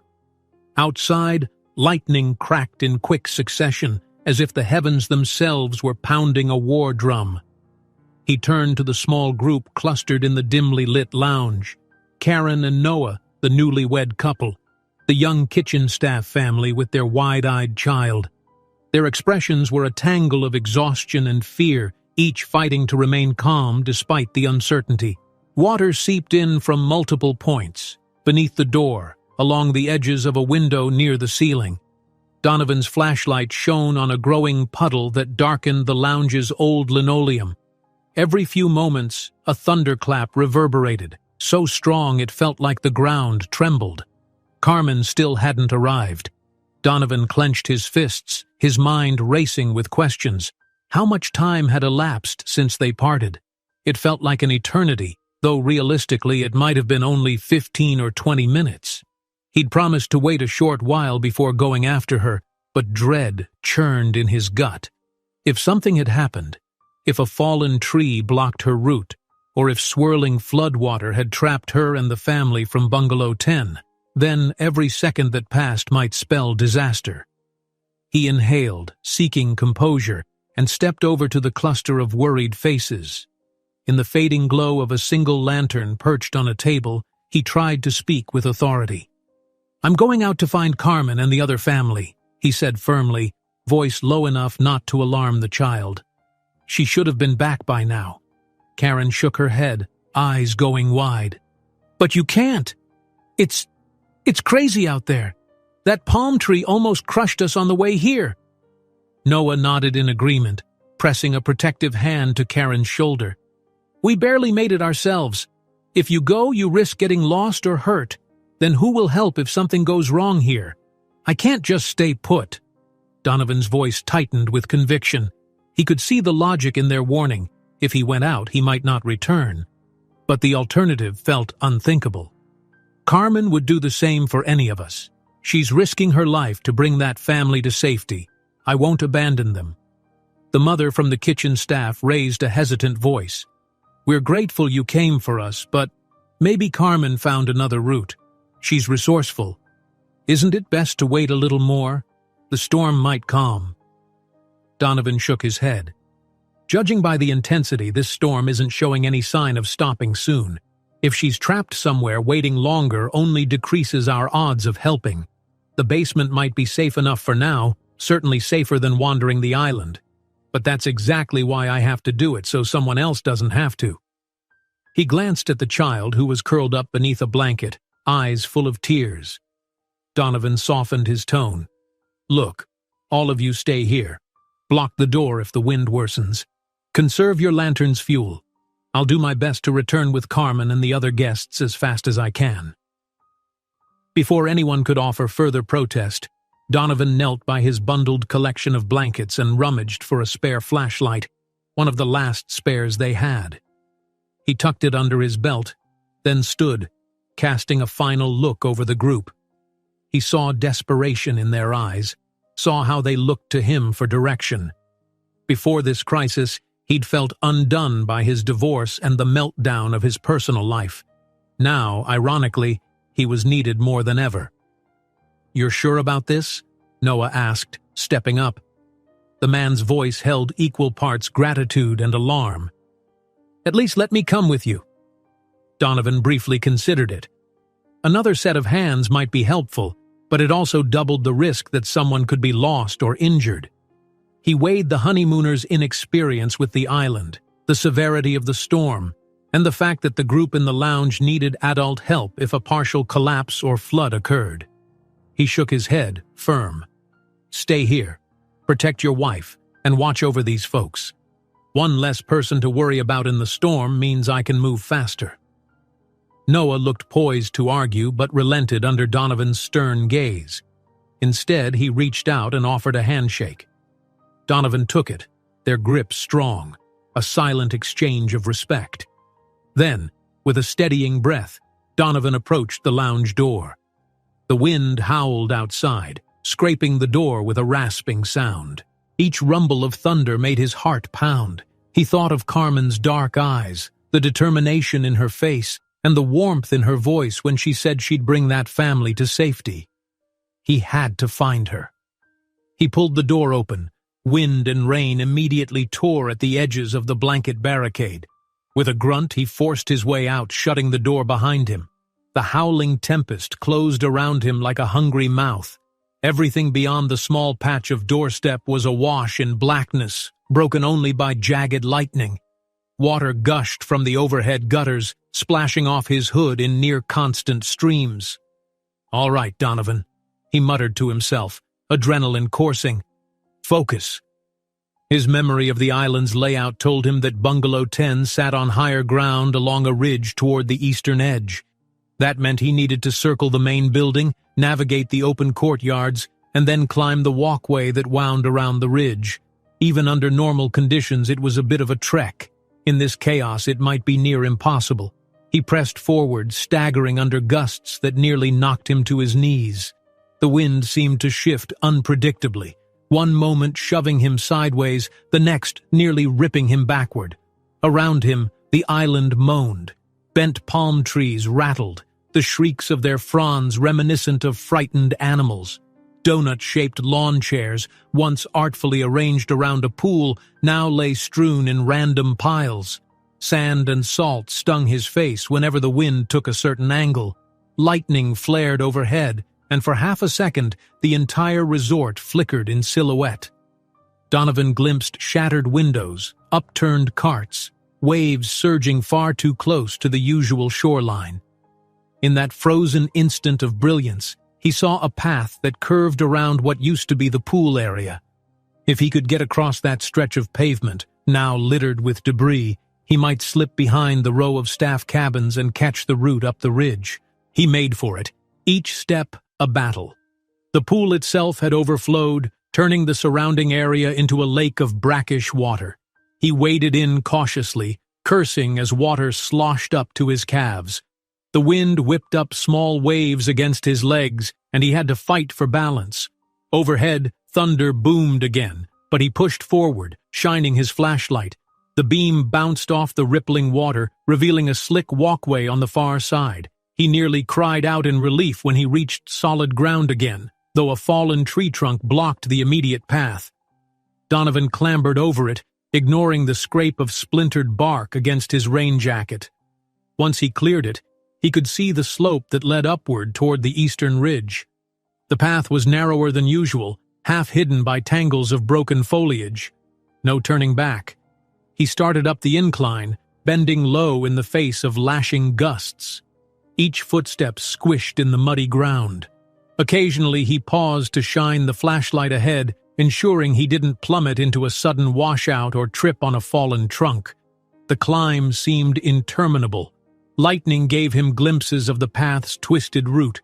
At times, thunder rolled so forcefully that he could feel it vibrating in his ribcage.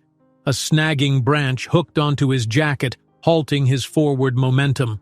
Donovan cursed, twisting free. His breath came in ragged gasps, the air thick with humidity and dread. If Carmen made it this way, how did she manage? She must have been forced to find alternate routes, or perhaps even use the staff side trails. The undergrowth was thick, more than enough to hide an entire family if they were stuck. He stopped, tried to think rationally. "Carmen!" he called into the night. The wind tore the word from his lips, scattering it before it could go far. He attempted again, louder, but the storm devoured his shout. Another flash of lightning revealed a shape in the distance. Was that a figure, or just a leaning palm? He squinted, but the darkness returned, and the afterimage left him uncertain. Continuing forward, he reached a bend where the path overlooked a sharp drop. Rain pelted him so fiercely that he nearly lost the flashlight from his grip. At that moment, the wind carried a sound, faint yet distinct, a cry or shout carried from some unknown point on the ridge. Donovan's heart jumped. He angled his body, trying to catch the direction of that noise. Another low moan of wind twisted through the trees, but no second shout followed. Was it Carmen, the family's child, or just his imagination?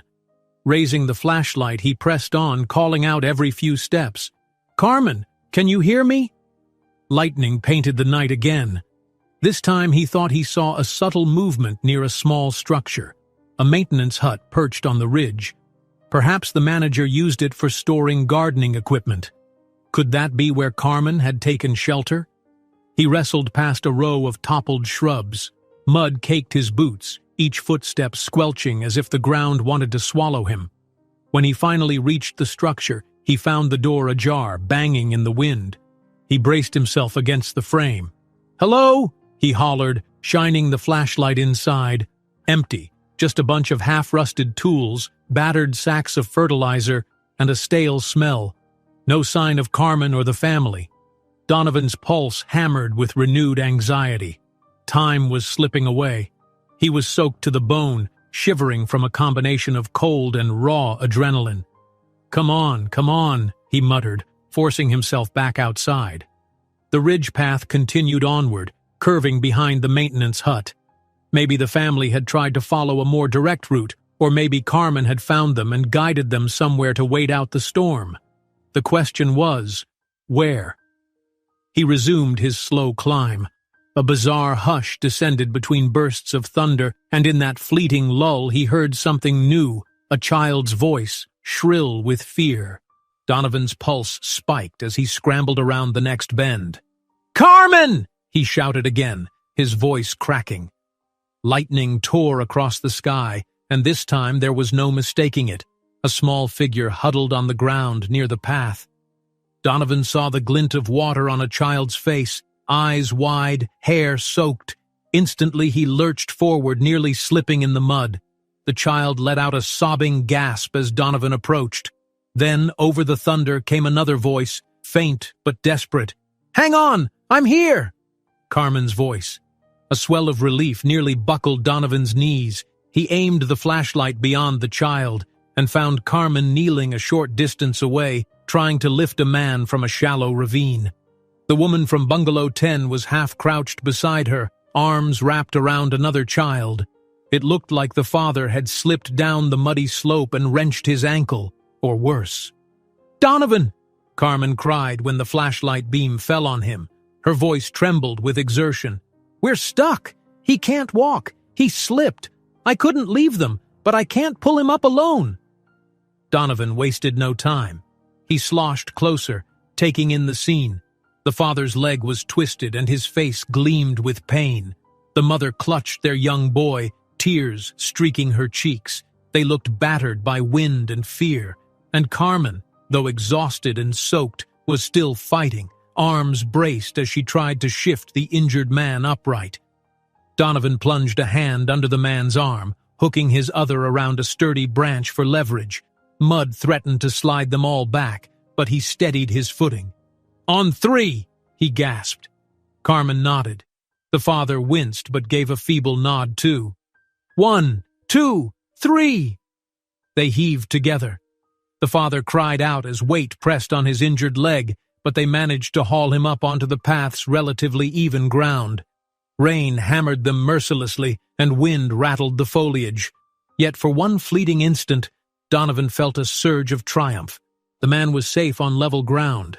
Well, safer than before. Carmen exhaled a shaky breath, blinking water from her eyes. I didn't know if anyone would come. She looked at Donovan, raw relief flooding her features. He gave her a quick once-over, checking for obvious injuries. She seemed intact, though drenched and trembling. Thank God I found you, he managed, voice thick. We have to get everyone to the lounge. The generator's dead, but we've got some shelter. Carmen nodded, turning back to help the mother calm the frightened child. His ankle might be broken, she said grimly, gesturing to the father. Donovan pressed his lips together. We'll do a makeshift carry. We're not far from the main building. He reached under the father's arm again. Carmen did the same on the other side, while the mother took hold of the child's hand. It was a painfully slow process, each step accompanied by the father's ragged breaths. Yet step by step, they moved forward. The child whimpered at the thunder, hiding his face in the crook of his mother's elbow. Carmen's expression grew resolute, her entire being set on guiding them to safety. Despite the rain lashing his face, Donovan felt an unexpected warmth in his chest. He and Carmen were battered, hearts pounding, half strangers in the eyes of the island's guests. Yet together, they formed an unspoken bond, a determination to protect these people no matter the storm's wrath. Lightning streaked overhead again, illuminating the path ahead. With the father supported between them, Donovan and Carmen navigated the final stretch down the ridge, mud sucking at their shoes. Each footfall felt precarious. The mother clung to her child, forging onward. In the flashes of light, Donovan caught glimpses of Carmen's dark hair plastered to her cheeks, her eyes focused intently on each step. She looked exhausted but unyielding, so different from the timid maid who had first greeted him. As they descended, a deep rumble of thunder rolled overhead, rattling the island like a giant's roar. Neither Donovan nor Carmen let it slow them. They pressed on, unity forged in adversity, until at last the silhouette of the main building rose before them, a battered shape in the swirling night. The lounge entrance beckoned, a flicker of lantern light barely visible. Donovan gritted his teeth, one more surge of effort. Around them the storm raged, but together they hauled the wounded father and his frightened family those final yards, refusing to yield until they were all safely inside. And in that final push, Donovan felt the raw, beating pulse of life itself, a shared triumph over the darkness. He spared a glance at Carmen, whose gaze met his with a fierce mix of relief and gratitude. They were cold, soaked, and exhausted. Yet for a moment, Donovan's heart soared with something like hope. They had found each other again in the eye of the storm. They had saved these people from disaster's brink. What came next, once they were inside and the true test of survival began, remained uncertain. But for the first time in too long, Donovan believed that even amidst chaos, there was a chance for redemption, for the island's rescue, and for healing the unspoken wounds in his own heart. Carmen and Donovan half-carried, half-walked the injured father through the battered entrance of the staff lounge. Behind them, the mother clutched her young son's trembling hand. Lightning flared outside one last time before they managed to shut the door with a heavy thud, plunging everyone into a close darkness broken only by the ragged glow of a single lantern. Inside, a chorus of gasps and relief rippled among those already sheltered in the basement lounge. Karen and Noah hurried forward, exclaiming at the sight of the new arrivals. The small daughter of the kitchen staff couple peered wide-eyed over the top of a blanket, her curiosity momentarily replacing her fear. Water dripped from everyone's clothing, creating a spreading puddle on the cracked linoleum. Thunder pulsed overhead, and the wind found its way through cracks and seams in the walls. But here, at least, they were together. Donovan's chest rose and fell with the exertion of having climbed the ridge, found Carmen, and returned, all while supporting the father's dead weight on his shoulder. Carmen was breathing hard too, hair clinging to her cheeks. She tried to push it aside, but the wet strands resisted. Despite the exhaustion, her eyes still shone with that fierce determination. "Over here!" Karen called, waving them toward a makeshift seating area on some stacked blankets and pillows. "We can lay him down. Check the injury." Working as one, Donovan and Carmen guided the father down, letting him recline with his injured leg extended. His wife knelt beside him, still clutching their child, whose whimpering had softened into subdued sniffles. Noah rummaged among the supplies for a first aid kit, while the kitchen staff family offered more blankets to cushion the floor. As soon as they could, Donovan and Carmen stepped back, giving the family space. Every muscle in Donovan's arms and back ached from bracing against the storm. His heart, still hammering, told him it was a miracle they'd made it back at all. Bungalow 10 had been so exposed to the gale that it was a wonder the building was still intact. He shot a sidelong glance at Carmen, who was wiping her damp face with the edge of an old towel someone handed her. Dark shadows clung under her eyes, evidence of fatigue and worry. Yet there was an unspoken aura about her, relief at having succeeded, gratitude that neither of them had been lost in the darkness. The father let out a low groan, drawing everyone's attention. He tried to shift, but the movement made him grimace. His wife squeezed his hand. "We fell. He fell when that big palm crashed behind us. He twisted his ankle so badly, probably more than twisted," Carmen said quietly, moving closer to inspect. She knelt, shining a small flashlight over the man's swollen ankle, now turned at an unnatural angle. He sucked in a breath, biting his lip to stifle a cry. Donovan crouched beside her. "Broken?" Carmen's brow furrowed, her gentle fingers probing near the swollen area. "Could be a fracture. I'm no doctor, but it's definitely not just a sprain." She paused, glancing around at the roomful of anxious faces. "We have to keep it immobilized. Does anyone have first aid training?" Karen piped up hesitantly. "I'm a nurse, but in neonatal care, back in the States. I can try to help if you have splints or something to stabilize him." Everyone exchanged glances, searching for the nearest approximation of medical supplies. Eventually, the mother from the kitchen staff rummaged in a battered cabinet along the lounge wall, emerging with a small first aid kit, likely an outdated one from before staff numbers were cut. The best it contained were bandages, gauze, antiseptic, and tape. No real splint. But Karen, the nurse, exhaled in relief. She could at least make do.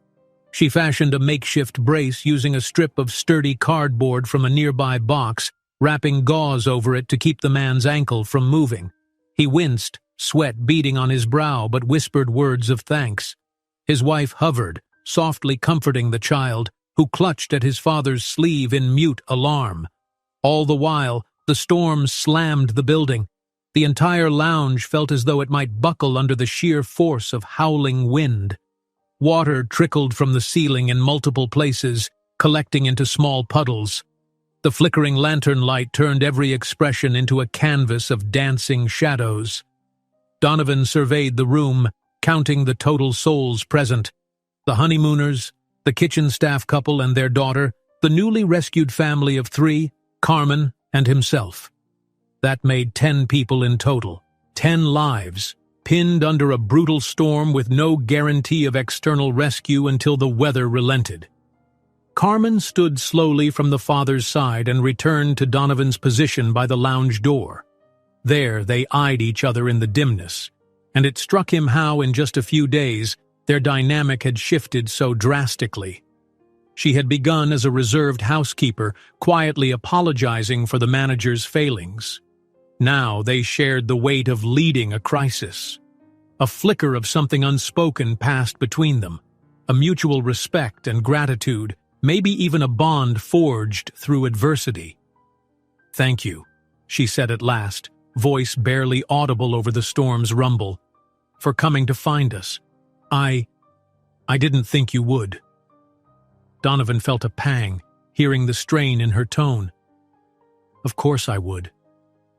He took a breath, trying to steady the racing in his chest that had nothing to do with physical exertion. "I couldn't sit around waiting, wondering if you were all right." She lowered her gaze. "I was afraid. Not for myself," she added quickly, glancing at the family. "But for them. The father fell so hard and the little boy was screaming. I couldn't leave them behind, but I couldn't move him alone." She let out a trembling breath, as though the enormity of it were just now catching up to her. "I didn't know if I'd be stuck there forever." The raw vulnerability in her confession made Donovan's throat tighten. He reached out, gently resting a hand on her shoulder. "I'd never let that happen." She blinked, as if surprised by the warmth in his words. Then an uncertain smile tugged at her lips. Before she could respond, the building shook again under a new onslaught of wind. A loud creak overhead made them both glance up, tension returning instantly. "We need to reinforce that corner," Noah called from across the lounge. He pointed to where water seeped along a seam in the cinder block wall. The mortar looked cracked, possibly damaged by the persistent water pressure from outside. Carmen squared her shoulders. "Let's see what we can do." She started to cross the room, Donovan right beside her. They discovered that the mortar had begun to flake away, leaving a small gap through which water dribbled. If the storm persisted, that gap might enlarge. Once the flooding pressure built, it could compromise a larger section of the wall. Donovan scanned the scattered supplies, boxes, blankets, furniture. "We can brace it with something heavy on the inside, block the water's path, at least temporarily." Noah sprang into action, helping Donovan and Carmen drag a heavy wooden cabinet from a corner. It scraped across the floor, leaving a wet trail. With considerable effort, they positioned it flush against the wall where the leak trickled in. Carmen grabbed spare towels and wedged them in the gap behind the cabinet, hoping to soak up some of the incoming water. It felt meager, but they had little else to try. Meanwhile, Karen continued tending the father's ankle, softly instructing the mother on how to keep the leg elevated. The child curled up next to them, lulled by his father's presence into a teary exhaustion. The kitchen staff mother offered the family a few cereal bars, urging them to eat and keep their energy up. When the father tried to apologize for being such a burden, the mother gently shushed him, offering a tight-lipped smile. Adversity had a way of forging camaraderie among strangers. In the lull that followed, a collective hush settled over the lounge. Rain hammered the roof, thunder rolled like distant artillery, but for a moment, the group simply breathed in the shared relief of being together. Donovan found himself standing near Carmen, water still dripping from the ends of her ponytail.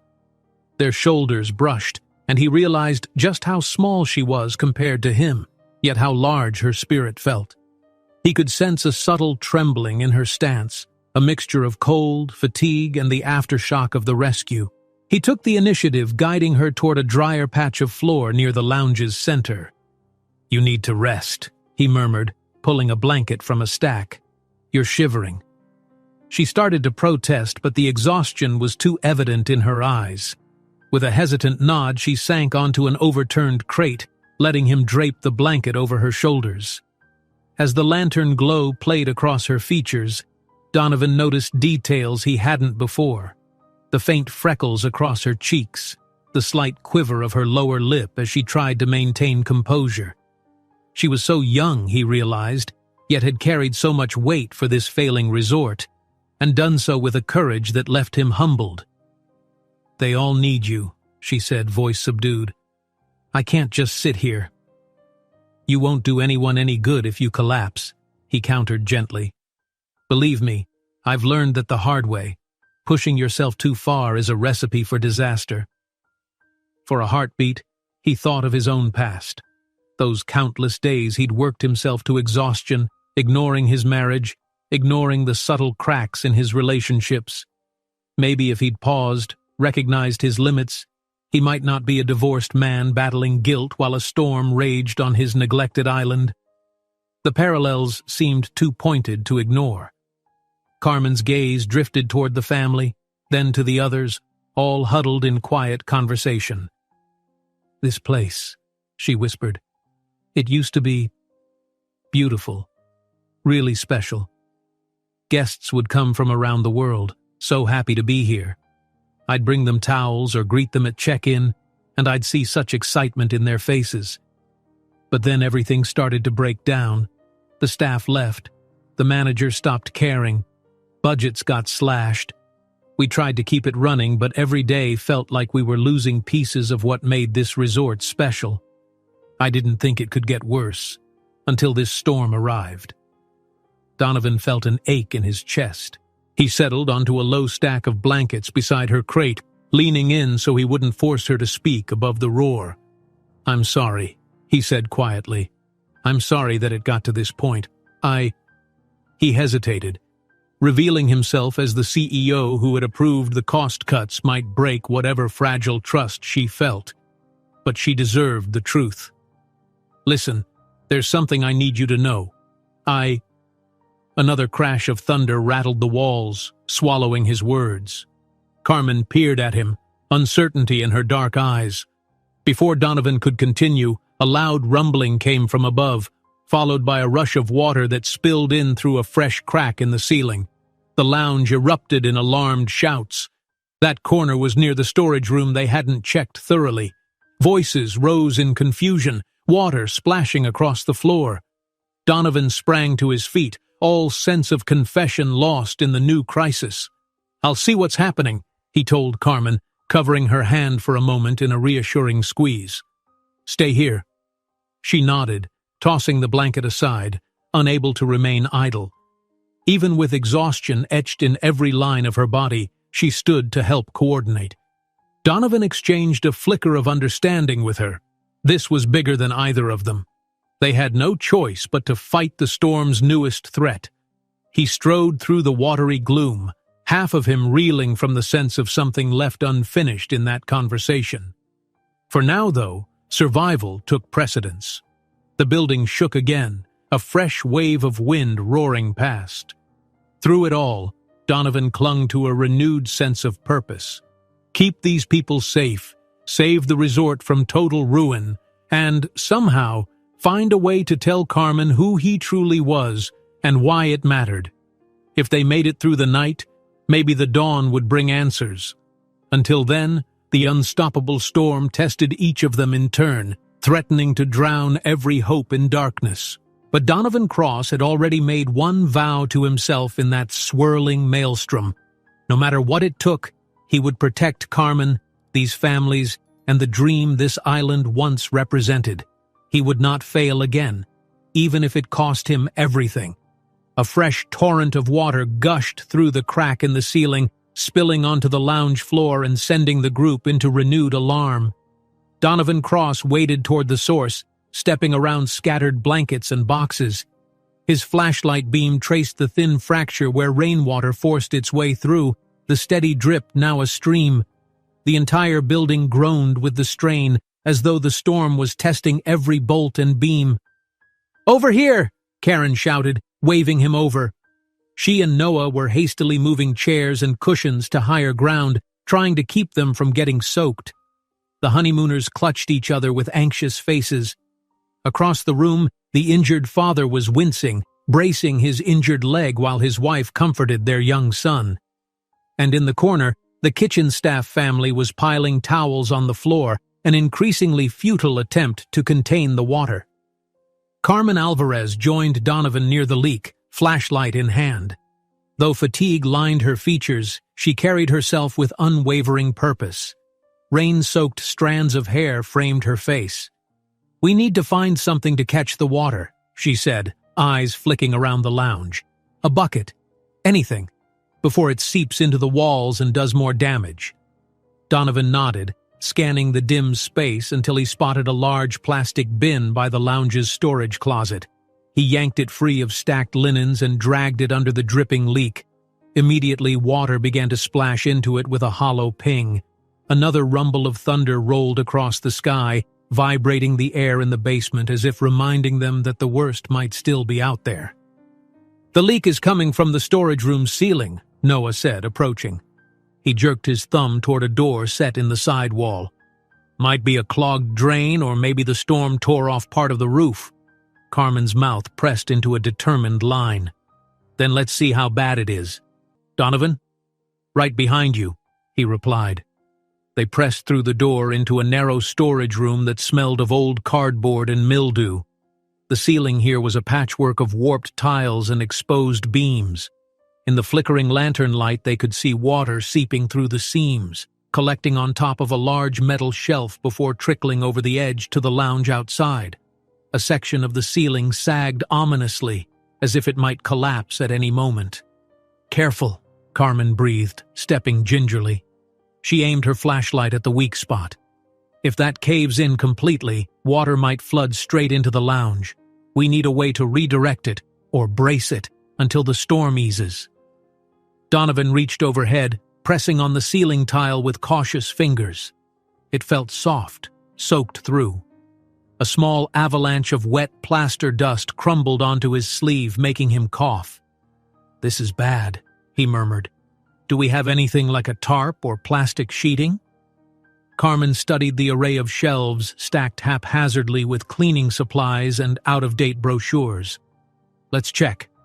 They split up, rummaging through piles of junk in the half-darkness, scanning for anything that could help. The storm's howls echoed through the walls, and each thunderclap made the entire structure tremble. At last, Donovan managed to pull a folded plastic drop cloth from beneath a stack of forgotten promotional posters. "This might do," he said, brandishing it. "We can pin it against the ceiling, funnel the water off to one side." Carmen exhaled, relieved. "That's perfect. I'll grab some duct tape if I can find it." They worked in tandem, stretching the plastic sheet under the sagging section, then trying to secure its edges. Water plopped onto Donovan's shoulder as he lifted his arms overhead. Carmen did her best to wipe the surface dry enough for tape to stick. It was an imperfect solution. Water still found ways to dribble around the edges, but it helped direct the worst of the flow into a corner where they placed another bin to catch it. The ceiling groaned as they finished, but it held. Stepping back, they regarded their makeshift handiwork. Even as the water continued to drip from the plastic into the bin, they both recognized that any improvement was better than nothing. They shared a look, exhausted but hopeful. The storm had battered them all night, and it wasn't over, but at least they were holding the line. A loud crash from the lounge startled them. Carmen yelped, and Donovan spun, adrenaline spiking. They rushed back through the door, half expecting the wall to have caved in or the door to have blown open again. Instead, they found Karen and Noah near the lounge entrance, hurriedly dragging pieces of a broken wooden shelf out of the path. It seemed the old cabinet propped against the leak-prone wall had shifted, tumbling part of its contents. The group quickly tidied the debris, no serious harm done. With the crisis contained, if only temporarily, Donovan collapsed onto a nearby crate, shoulders sagging. Carmen sank onto an overturned plastic bin, inhaling sharply as though every muscle in her body ached. The lounge had become a patchwork of makeshift solutions, bins catching leaks, towels lining cracks, blankets covering shivering bodies. They were surviving minute by minute. "Has the storm weakened at all?" The question came from the injured father, whose voice trembled. His leg, stabilized by Karen's improvised splint, was elevated on a stack of pillows. Carmen glanced at Donovan, as if silently urging him to deliver some optimism. He swallowed, listening for any sign of lessening wind or softer rain, but the steady drone of the downpour and the whistle of gale-force gusts persisted. He couldn't lie to the man. "Not by much," he admitted gently. "We might be in for a few more hours of this." A hush followed. The child next to him sniffled, rubbing tired eyes. The mother wrapped an arm around her, murmuring reassurances. Carmen cleared her throat, forcing a calm tone. "We'll be okay," she said, louder for everyone to hear. "We're together, and we've made it this far." Karen and Noah, seated near the door, both nodded, though worry lingered in their eyes. The kitchen staff father offered a weary smile. "We'll take turns. If another leak pops up, we'll fix it," If anyone needs anything, just say." A sense of collective resolve settled in the lounge. Donovan realized with a pang that in all his years of managing luxury resorts, he'd rarely seen such community spirit. People who had arrived as strangers were now relying on each other like family. The storm stripped away the usual walls of formality and decorum, revealing how much they needed one another. Exhaustion prowled like a heavy predator on Donovan's shoulders. It must have been close to midnight, or perhaps well past, but no one dared guess how much longer the tempest would rage. Eyes drooped, limbs trembled. He glanced at Carmen, noticing her deep fatigue. For a moment, he wrestled with whether to insist she try to sleep. But she was already busy, crossing to the mother with a murmured offer to help coax the frightened child to eat some cereal bars. The lounge's lantern sputtered, its flame dancing dangerously low. Karen hurried to adjust the wick, carefully conserving fuel. In the flickering semi-darkness, Donovan surveyed the ragtag group. Each face bore the marks of stress, yet each also shone with a flicker of determination. They had come this far, they wouldn't give up. He found himself drifting toward Carmen, as if guided by an invisible thread. She stood by the corner with the mother and the little boy, patting the child's back. Her murmur was gentle, but Donovan didn't intrude on their words. Instead, he observed Carmen's compassion. A wave of gratitude washed over him. She had put the well-being of the entire island ahead of her own safety, from the moment he arrived. For that, he owed her more than he could ever express. At last, the child yawned, leaning against his mother, who smiled weakly at Carmen in thanks. With the boy calmer, Carmen inched away, her gaze finding Donovan's. In the lantern glow, her expression held a mix of relief and exhaustion. "You should try to rest," he said quietly but firmly. The distant boom of thunder underscored his words. "I'll keep watch for leaks or any new problems." She hesitated, then pressed her lips together. "I should say the same to you." He allowed a faint smile. "We can take turns." The building rattled under another wind gust and Carmen's knuckles tightened around the flashlight. She exhaled shakily. "I'm not sure if I can sleep," she admitted. "Every time the wind howls, I think the roof's about to rip off. This used to be such a solid place. I can't believe it's come to this." Donovan gently touched her shoulder, drawing her gaze. "I know," he murmured, "but you've done everything possible. If this island makes it through the storm, it'll be because of you." She swallowed, face shadowed in conflicting emotions. Then, in a quiet tone, she asked the question that had been lingering. "Donovan, earlier, you said there was something I needed to know." He felt his chest tighten, recalling that interrupted moment when he'd tried to confess who he really was.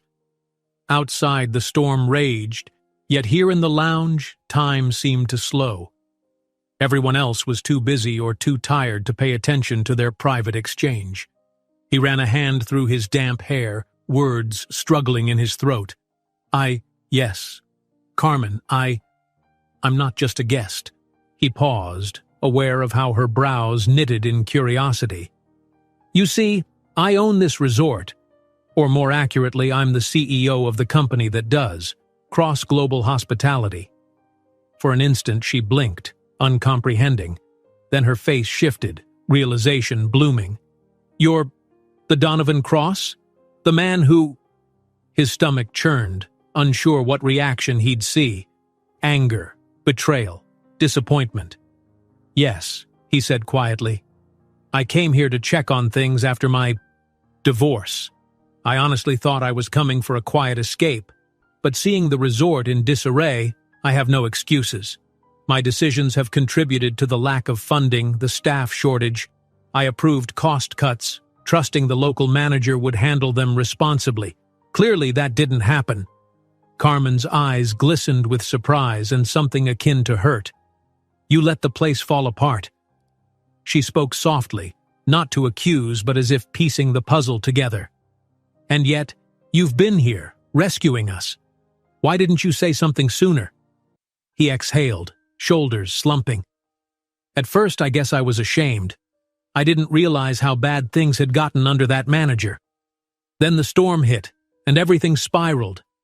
I didn't want to lose the trust we had. Now it feels like a coward's move to stay silent. Silence throbbed between them, broken only by distant thunder. Carmen's expression flickered. Anger, surprise, relief, betrayal, each crossing her features in rapid succession. Finally, she let out a shaky laugh tinged with disbelief. "You're the boss of it all, and yet you've been here, climbing ridges, hauling people to safety, patching roofs." He almost smiled, but guilt pricked him. "I haven't been a very good boss, have I? I've neglected my responsibilities, and it's cost this resort, and you, so much." Carmen searched his face, swallowing hard. The staff left because they lost faith. They believed no one cared anymore, that the higher-ups only saw numbers, not people. She paused, voice hitching. "But if we do get through this, can you promise things will change?" His gaze flicked to the battered lounge, the people huddled in fear, the child's tear-streaked face. He didn't hesitate. "I promise," he said, voice firm. "I'll fix what's broken, starting with this island, and His throat constricted. "I won't run away again." Carmen's eyes glimmered with a wet sheen, whether from tears or just fatigue he wasn't sure. She inhaled deeply, then nodded. A single tear escaped down her cheek, quickly brushed aside. "All right," she said, quiet but resolute. "Then let's survive this storm and rebuild, together." A brittle tension in Donovan's chest loosened, replaced by a cautious warmth. He offered a weary smile. "Together," he echoed. In that moment, a flash of lightning bled through the cracks of the basement windows, illuminating the room. It revealed not just the battered walls and dripping ceilings, but the determined faces of people banded by adversity. Donovan caught Carmen's gaze, and something unspoken passed between them, a resolve to trust, a glimmer of hope. Outside, the wind still howled, and the rain pummeled the island. But within the flickering lantern light, Donovan Cross and Carmen Alvarez found something stronger than the storm, a common cause, a promise of renewal, and perhaps the first stirrings of a bond that neither the broken ceilings nor the howling gusts could tear apart. Night pressed on with unrelenting darkness, each thunderclap a jarring reminder of the storm's unyielding wrath.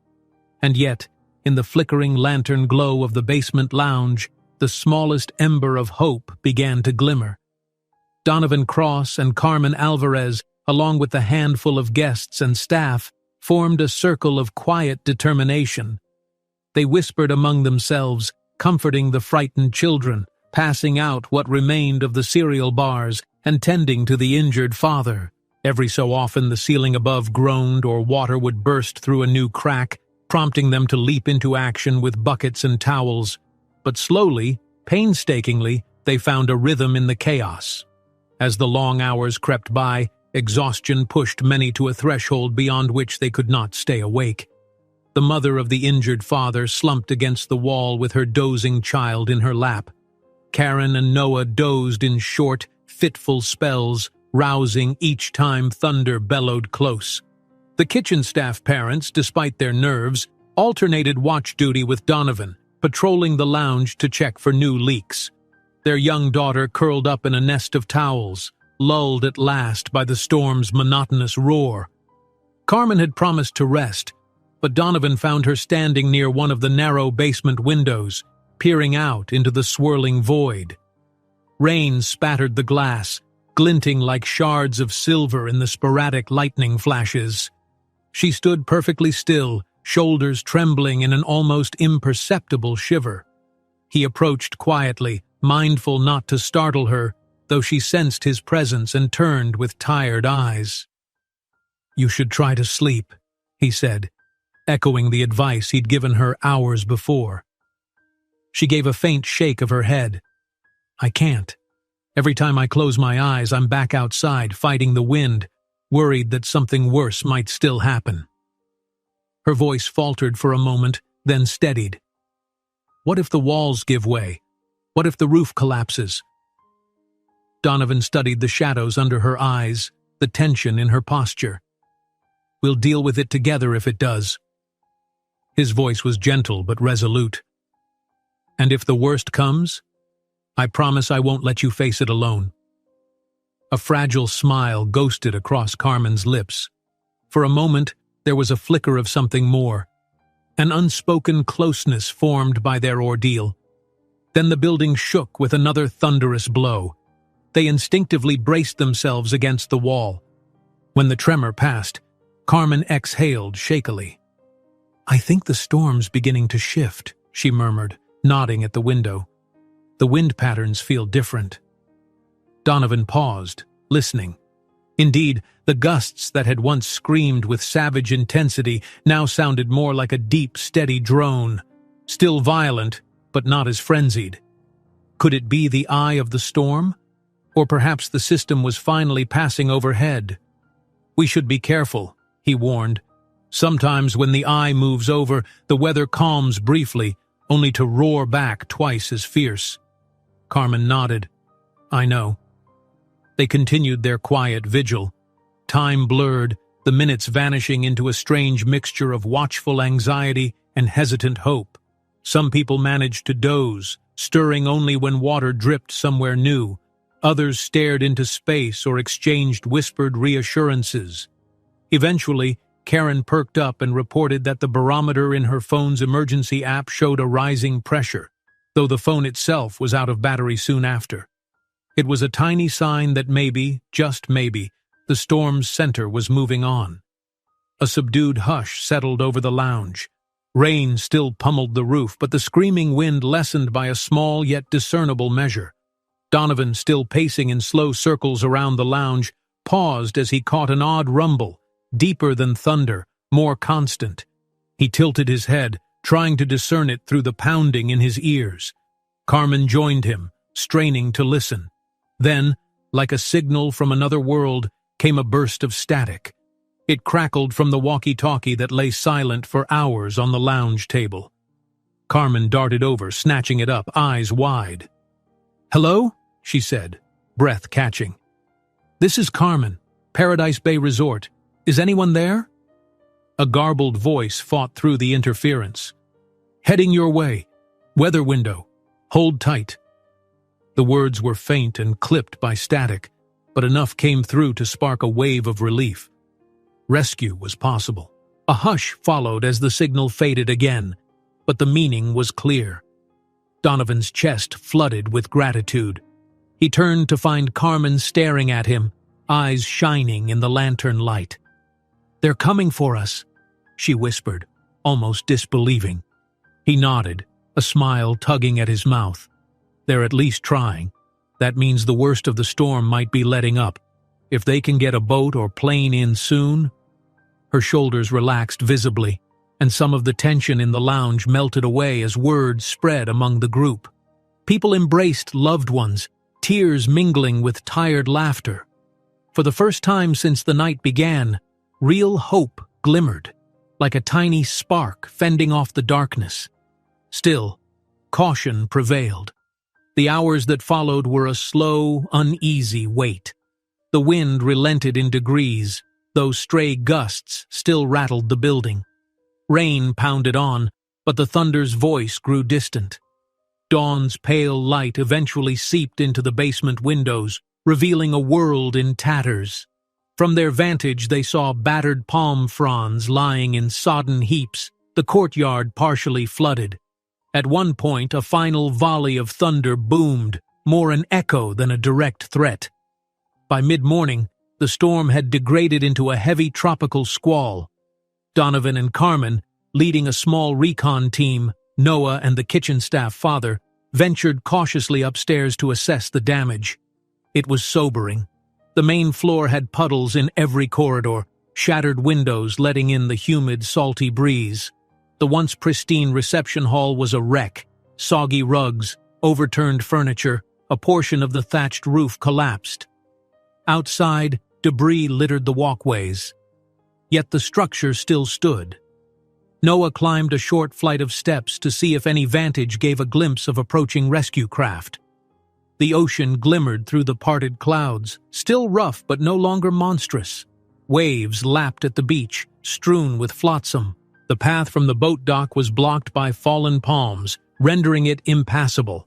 Another staff boat was nowhere in sight, presumably lost or damaged by the gale. But in the distance, just near the horizon, he thought he spotted a faint shape, possibly a patrol vessel. "Donovan!" he called. "I think they're out there!" Donovan scaled the vantage to see for himself. Sure enough, a small vessel, a rescue boat or a Coast Guard cutter, was inching closer, battling the leftover swells. He felt relief surge through him. They had made contact after all. Now the battered residents of the basement lounge might truly have a way off the island. He returned to the basement to share the news. Cheering broke out, subdued but joyful, as the group realized rescue was imminent. Carmen closed her eyes for a moment, silently thanking whatever higher powers guided them.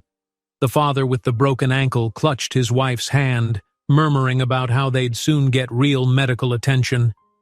The honeymooners hugged each other in tearful relief. Still, an enormous task lay ahead. The rescue boat couldn't land on a battered dock or wade through debris by itself. Everyone had to gather their strength, clear the path if possible, or find a safe vantage point for an airlift if a helicopter came instead. Donovan mustered what remained of his energy, organizing a small work team to remove fallen palm trunks and debris. He felt Carmen at his side, unwavering. When their eyes met, a silent understanding passed between them. They weren't done yet, but they were close. Hour by hour, they chipped away at the destruction. One group cleared the main walkway. Another tried to salvage what remained of the dinghy near the beach. Alas, it was too damaged to float. Through it all, the guests and staff cooperated like old friends, forging bonds of necessity. Karen checked on the injured father, ensuring his splint was still secure. Noah and Donovan hefted branches aside. Carmen led the kitchen staff couple in collecting scattered supplies that might be needed once the rescuers arrived. Everyone paused occasionally to gulp fresh air and marvel that the storm was, at long last, subsiding into memory. Late afternoon brought a break in the clouds, revealing patches of blue overhead. The ocean, once furious, now rolled in broad, foamy swells. On the horizon, a rescue vessel drew nearer. Soon they spotted a smaller motor launch peeling away from the larger ship, carefully navigating the debris-laden waters. The group at the beach flagged it down with bright cloth, shouting and waving. As the boat approached, uniformed personnel aboard shouted that they were here to evacuate any injured and assess the situation. It was a scene of cautious jubilation. The father with the broken ankle was carried aboard first, accompanied by his grateful wife and child. The honeymooners followed, their eyes shining with relief. The kitchen staff family joined them, though they lingered to ensure the last of the supplies, food, water, a few personal belongings, were accounted for. Carmen and Donovan worked side by side, helping the rescuers, hands caked with mud and eyes alight with victory. The resort might be battered beyond measure, but the people were safe, and in that, they found all the meaning they needed. As the final pair to board, Donovan and Carmen stepped onto the rocking motor launch. Before them, the shattered remains of the once luxurious resort lay against the battered palm groves, a testament to the storm's fury and to years of mismanagement. Yet in Carmen's eyes, Donovan saw resilience and determination. They had survived. The larger rescue ship welcomed them with urgent calls for medical triage and space to rest. Everyone found seats or cots, distributing blankets and offering each other water. The hum of the boat's engines reverberated underfoot. It was an odd sensation after so long fighting the howling wind on land, a sense of departure from the place of trauma. Donovan, though, felt no real sense of farewell. Something in him declared that the island's story wasn't over. He reached for Carmen, guiding her to a quiet corner away from the bustle of medics. She leaned against a railing, hair still damp, face etched with exhaustion. Yet when she turned to Donovan, there was a brightness in her gaze, a fragile, cautious hope. "So," she said quietly, "what now?" He looked at the battered shoreline in the distance, remembering her vow to rebuild the resort. He recalled his own promise to fix what was broken, to no longer be the absentee CEO. "I'm not abandoning it," he replied, voice steady. "I'll gather the resources, hire new staff, pay them fairly, everything we should have done before. We'll make it better than it ever was." Carmen released a soft breath of relief. She hesitated, then asked, "And me? Where do I fit in?" He smiled gently. "Wherever you want. If you'll stay on, we'll need leaders, people who know the island, who care about it. You've proven your heart for this place. I'd be honored if you'd be part of that future, in a bigger role." Her cheeks warmed. A moment passed, the boat rocking beneath them. Perhaps months ago, she would have doubted the sincerity of such an offer. Now, she believed him. "I'd like that," she said softly. "We still have a lot to do, but yeah, we can rebuild." Donovan nodded, a sense of conviction filling his chest. He recalled their first meeting, her shy apology, the awkwardness of him appearing as just another guest. It felt like a lifetime ago, overshadowed by the night's tribulations. Yet those trials had forged a trust that might not have grown otherwise. A sudden wave jostled the boat, but he steadied himself, placing a hand lightly on Carmen's arm. Their gazes met in that moment, the hush of the rescue operation around them fading. Despite his every impulse to keep distance, to preserve the professional lines, he realized that a deeper thread connected them, one shaped by acts of courage, empathy, and survival. A thread that could not be easily dismissed. He parted his lips, unsure how to phrase what churned inside his heart. But Carmen's small, almost imperceptible nod told him she understood, even if the words went unspoken. Her hand rose, touching his gently. "Thank you," she whispered, voice thick with emotion. His response was almost as soft. "Thank you." And with that, they stood quietly against the railing, watching the island recede as the rescue vessel carried them over restless seas. The wind now felt gentle, the rain reduced to a whisper. Though battered, the island lingered on the horizon, a place in need of restoration, much like Donovan himself. In time, both would heal. And the maid who had once merely turned down bed linens for him was now the one who had held his heart captive amid the raging storm, reminding him of what truly mattered: people, compassion, and the faith that even in the darkest tempest, new beginnings could be forged. If you enjoyed this story, don't miss the next one. Just click on the screen.